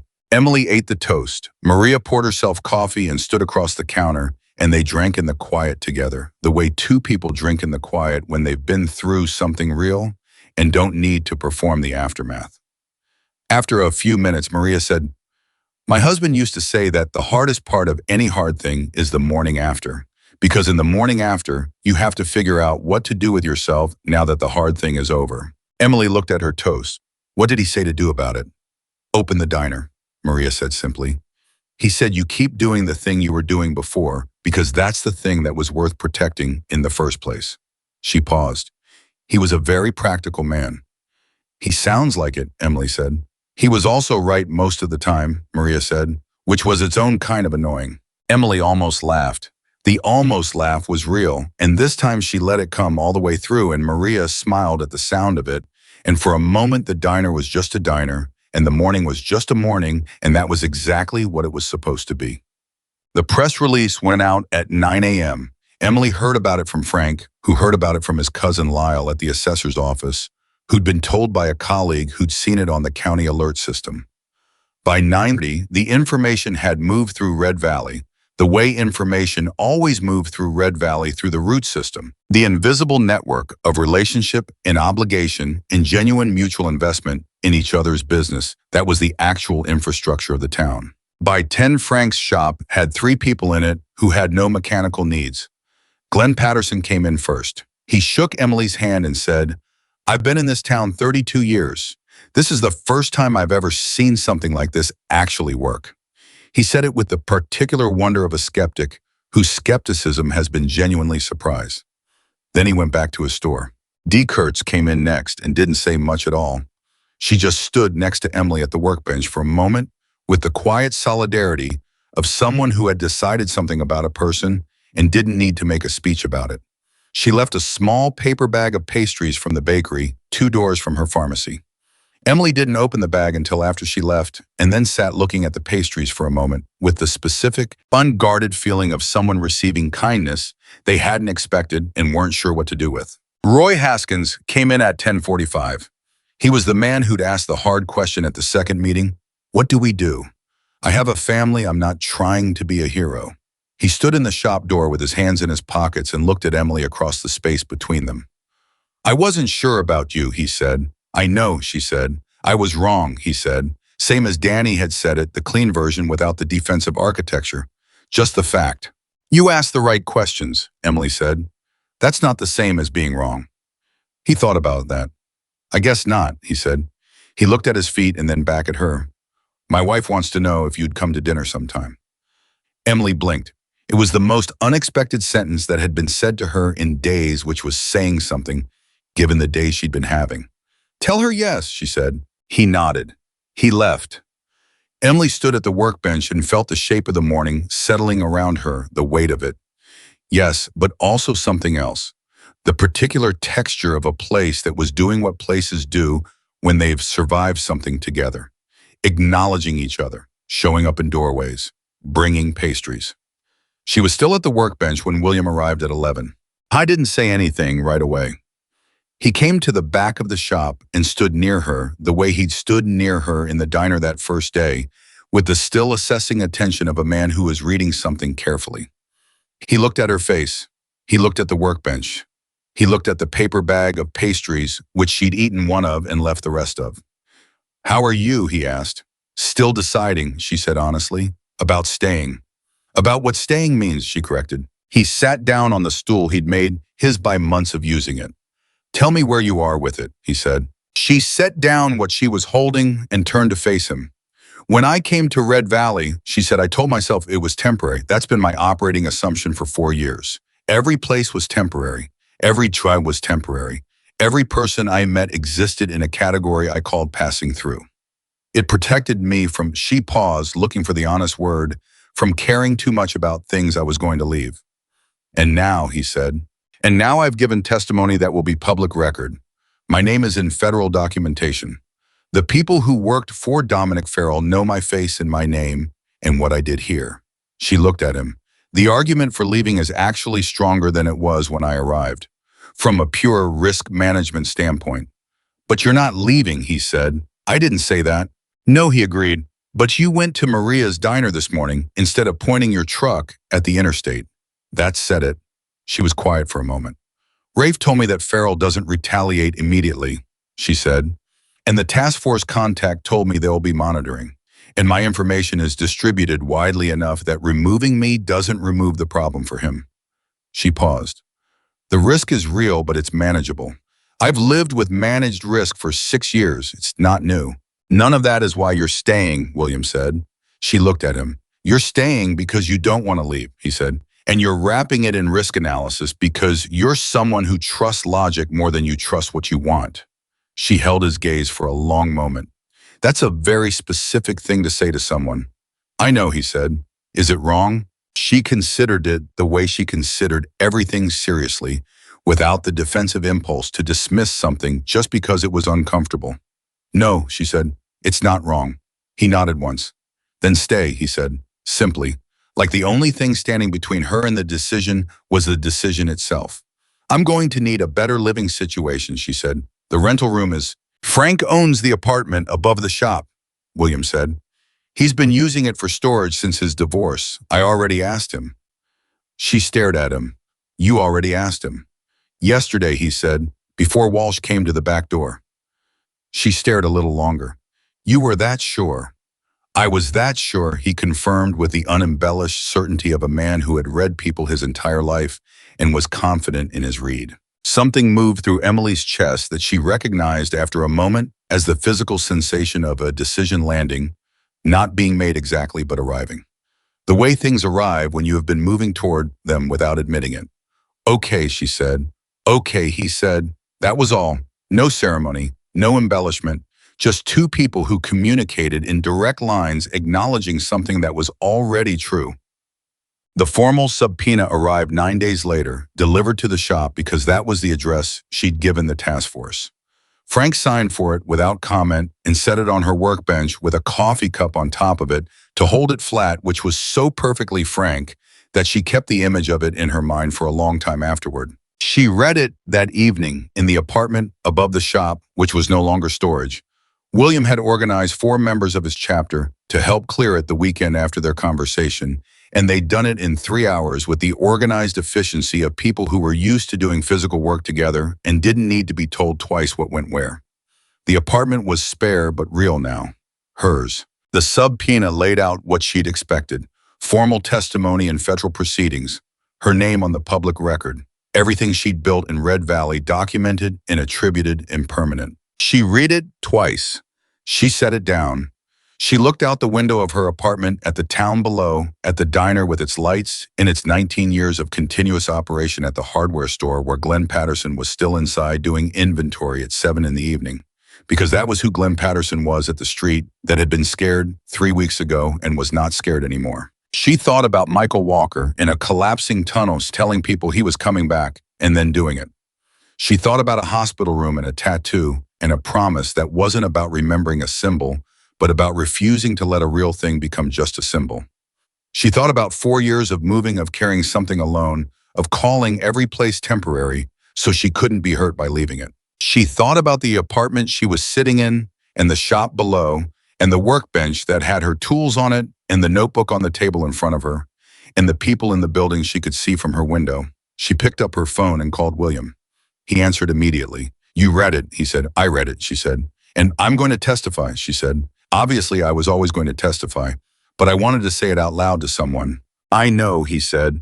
"That's why you called." A pause, the comfortable kind. "I want to ask you something," she said. "Ask," he said. "Michael," she said, "when this is over, when the trial is done and everything is public, is there any possibility of finding him? Actually finding him, not just passing messages through chains." William was quiet for a moment, a long moment. "I've been working on that for 3 years, he said. "The answer used to be no. Now I'm less sure." "Less sure is different from no," she said. "Yes," he said, "it is." Another pause. "Why do you want to find him?" She thought about it honestly. "Because he told me something once," she said. "At the end of the night in Utah before everything separated. He told me that the tattoo was a reminder. Not of the rescue, not of what happened, of what it felt like to be in the right place. He said people spend their whole lives looking for the place where they fit exactly. And most of them miss it because they're moving too fast to recognize it when they're standing in it." She paused. "I want to tell him that I understand what he meant now, and that it took me 4 years in a motorcycle repair shop in Nevada to figure it out." William was quiet for a moment. She could hear his breathing, the small sounds of wherever he was sitting. "I'll find him," he said. "I don't know how long it'll take, but I'll find him." "I know you will," she said. She meant it. She'd seen what William Walker did with a thing he'd decided to do. He didn't rush it, and he didn't abandon it, and he moved toward it with the steady, undeviating patience of a man who understood that some things worth having required exactly the amount of time they required, and not 1 minute less. "Good night, Emily," he said. "Good night, William," she said. She set down the phone. She looked at the subpoena on the table. She looked at her notebook. She opened the notebook to a fresh page, and for the first time in weeks, she didn't write a diagram.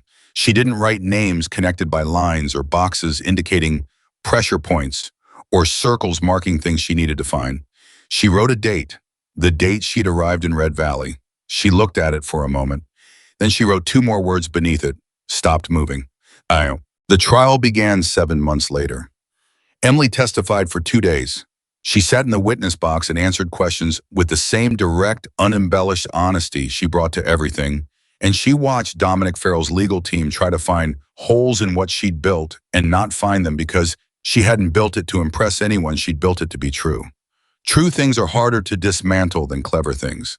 She'd known that from the beginning. The 9 business owners submitted written statements that were entered into evidence. Maria Castillo's recording from the diner was played in open court. The wire transfer records Rafe had located were presented by the task force as part of their documented case with the source protocol protecting him. The land records from Frank's cousin Lyle at the assessor's office formed part of the evidentiary foundation for the production facility charges. On the second day of her testimony during a recess, Emily was sitting in the hallway outside the courtroom when she heard footsteps that she recognized by their particular quality, the unhurried, deliberate pace of a man who moved at exactly the speed he intended to move and no other. She looked up. William was walking toward her. Beside him was a man she hadn't seen in 4 years, and in 4 years he'd changed in the ways that time changes people. Some silver at the temples, a scar on his jaw. She hadn't seen before the particular quality of stillness that comes to people who have spent years in difficult places and survived them. Michael Walker looked at her from 20 feet away. He looked at the tattoo on her wrist. He looked at her face. Emily stood up. The hallway around them was doing as ordinary courthouse business lawyers, with briefcases, clerks with folders, the ambient sound of institutional life, continuing without awareness of what was happening in this particular 6-foot circle. All of it continued. None of it mattered. Michael closed the distance between them and stopped 3 feet away and looked at her with an expression she recognized because she'd last seen it in a hospital room. The particular look of someone who has survived something and is verifying that the person across from them has survived it too. William told me about Red Valley, he said. His voice was the same easy quality, the same directness, the same lack of performance. He told me everything. I was always going to find you, she said. I know, Michael said. I made it harder than it needed to be for longer than it needed to be. He paused. I wasn't sure the world needed to know where Michael Walker was. Someone did, she said. He looked at his brother. Something moved between them that needed no words and got none the specific private language of two people who had grown up together and lost each other and were standing on the other side of that loss in a courthouse hallway. Then Michael looked back at Emily. You testified, he said. Yes, she said. You put your name on the public record, he said, knowing what that meant. I did, she said. I was quiet for a moment. In Utah, he said. When I gave you the tattoo, I told you it was a reminder. I don't know if you remember exactly what I said. I remember exactly, she said. I told William. He told me, Michael said. He looked at the tattoo on her wrist. The right place. I think I got that wrong, actually. She looked at him. What do you mean? I said people miss the place because they're moving too fast to recognize it, he said. But I think the real thing isn't about recognition. It's about choice. It's about the moment when you know you could leave and you choose not to. He met her eyes. You chose. Yes, she said. I chose. He held out his hand. She shook it. It was different from every other handshake she'd exchanged in Red Valley. It was the bookend of the one in the hospital room 4 years ago.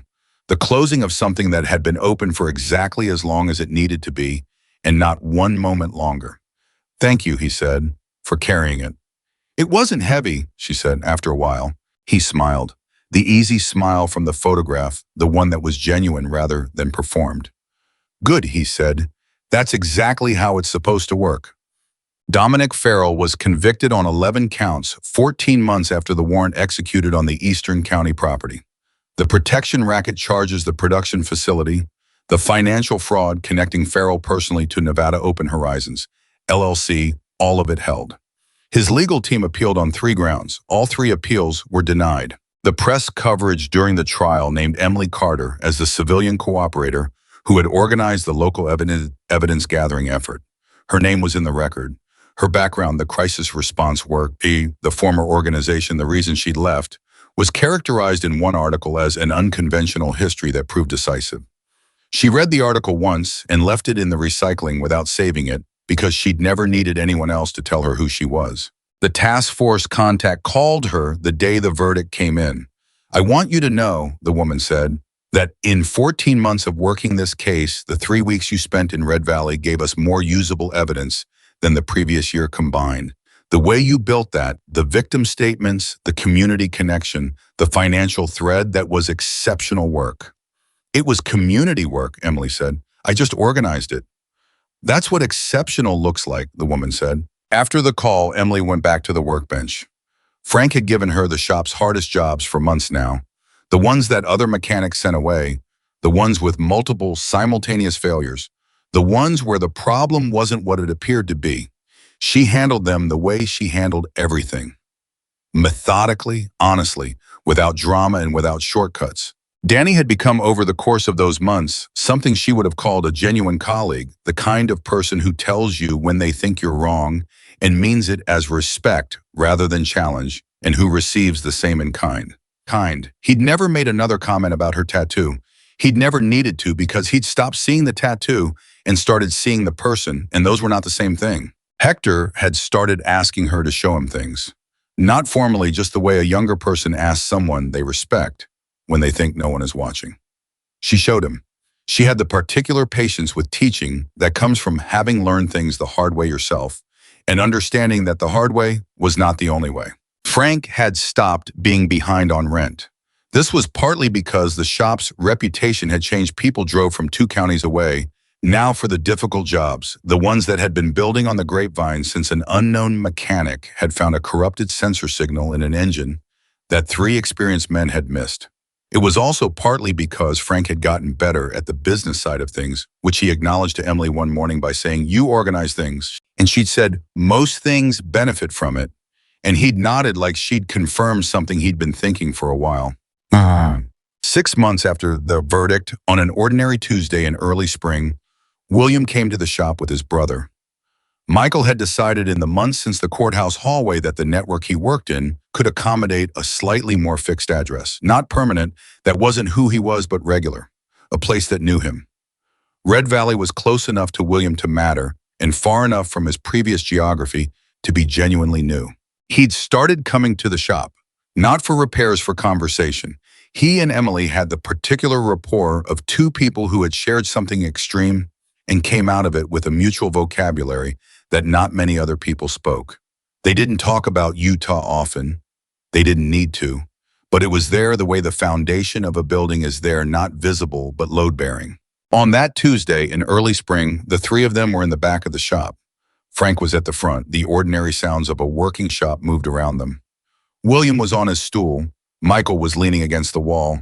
Emily was at the workbench with her hands in the engine of a motorcycle she was rebuilding for a customer she'd never met, who'd heard about her from someone who'd heard from someone who'd heard from someone. William said, "Can I ask you something?" Emily looked up. "When have you ever not asked something you wanted to ask?" "Fair," he said. "The tattoo. When you first came here, did you know you were going to stay?" She thought about it, not for performance, genuinely. Tracking back to the Wednesday morning, she'd pushed open the front door of a failing shop in a small desert town she'd driven through because her truck needed work.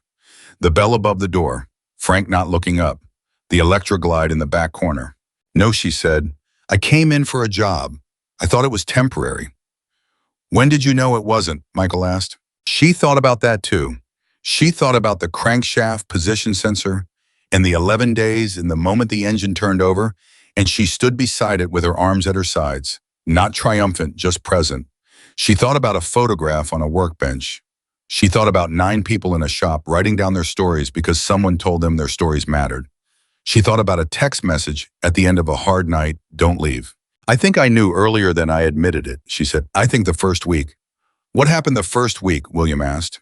She looked at the workbench. She looked at her hands. She looked at the tattoo on her wrist, the small black symbol that most people glanced at and forgot. And that had turned out to be not a mark of a troubled past or a symbol of rebellion or anything that anyone who glanced at it had assumed. Just a promise, a real thing, refusing to become just a symbol.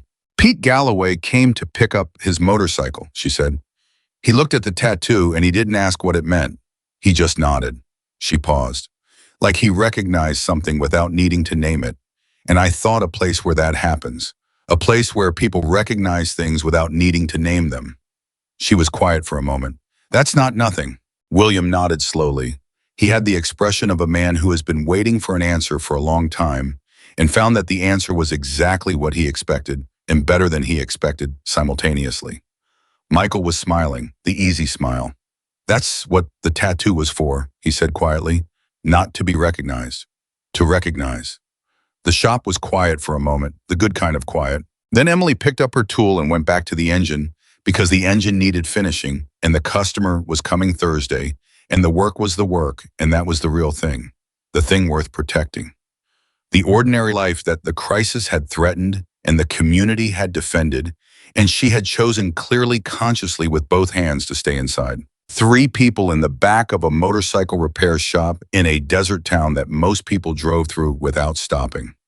One of them had stopped. She had looked at the town and found what she was looking for and not recognized it immediately, and then recognized it completely and made a decision that was the most important decision she'd made in 4 years of decisions. She had arrived in Red Valley carrying something heavy and alone, and she had put it down in the right place with the right people at the right time. And in putting it down, she had found exactly what Michael Walker had described in a hospital room 4 years ago on a night that had cost more than it should have and given back more than anyone expected. The right place, chosen, held. Permanent in the way that only chosen things are permanent, not because nothing could move her, but because she had decided that nothing would.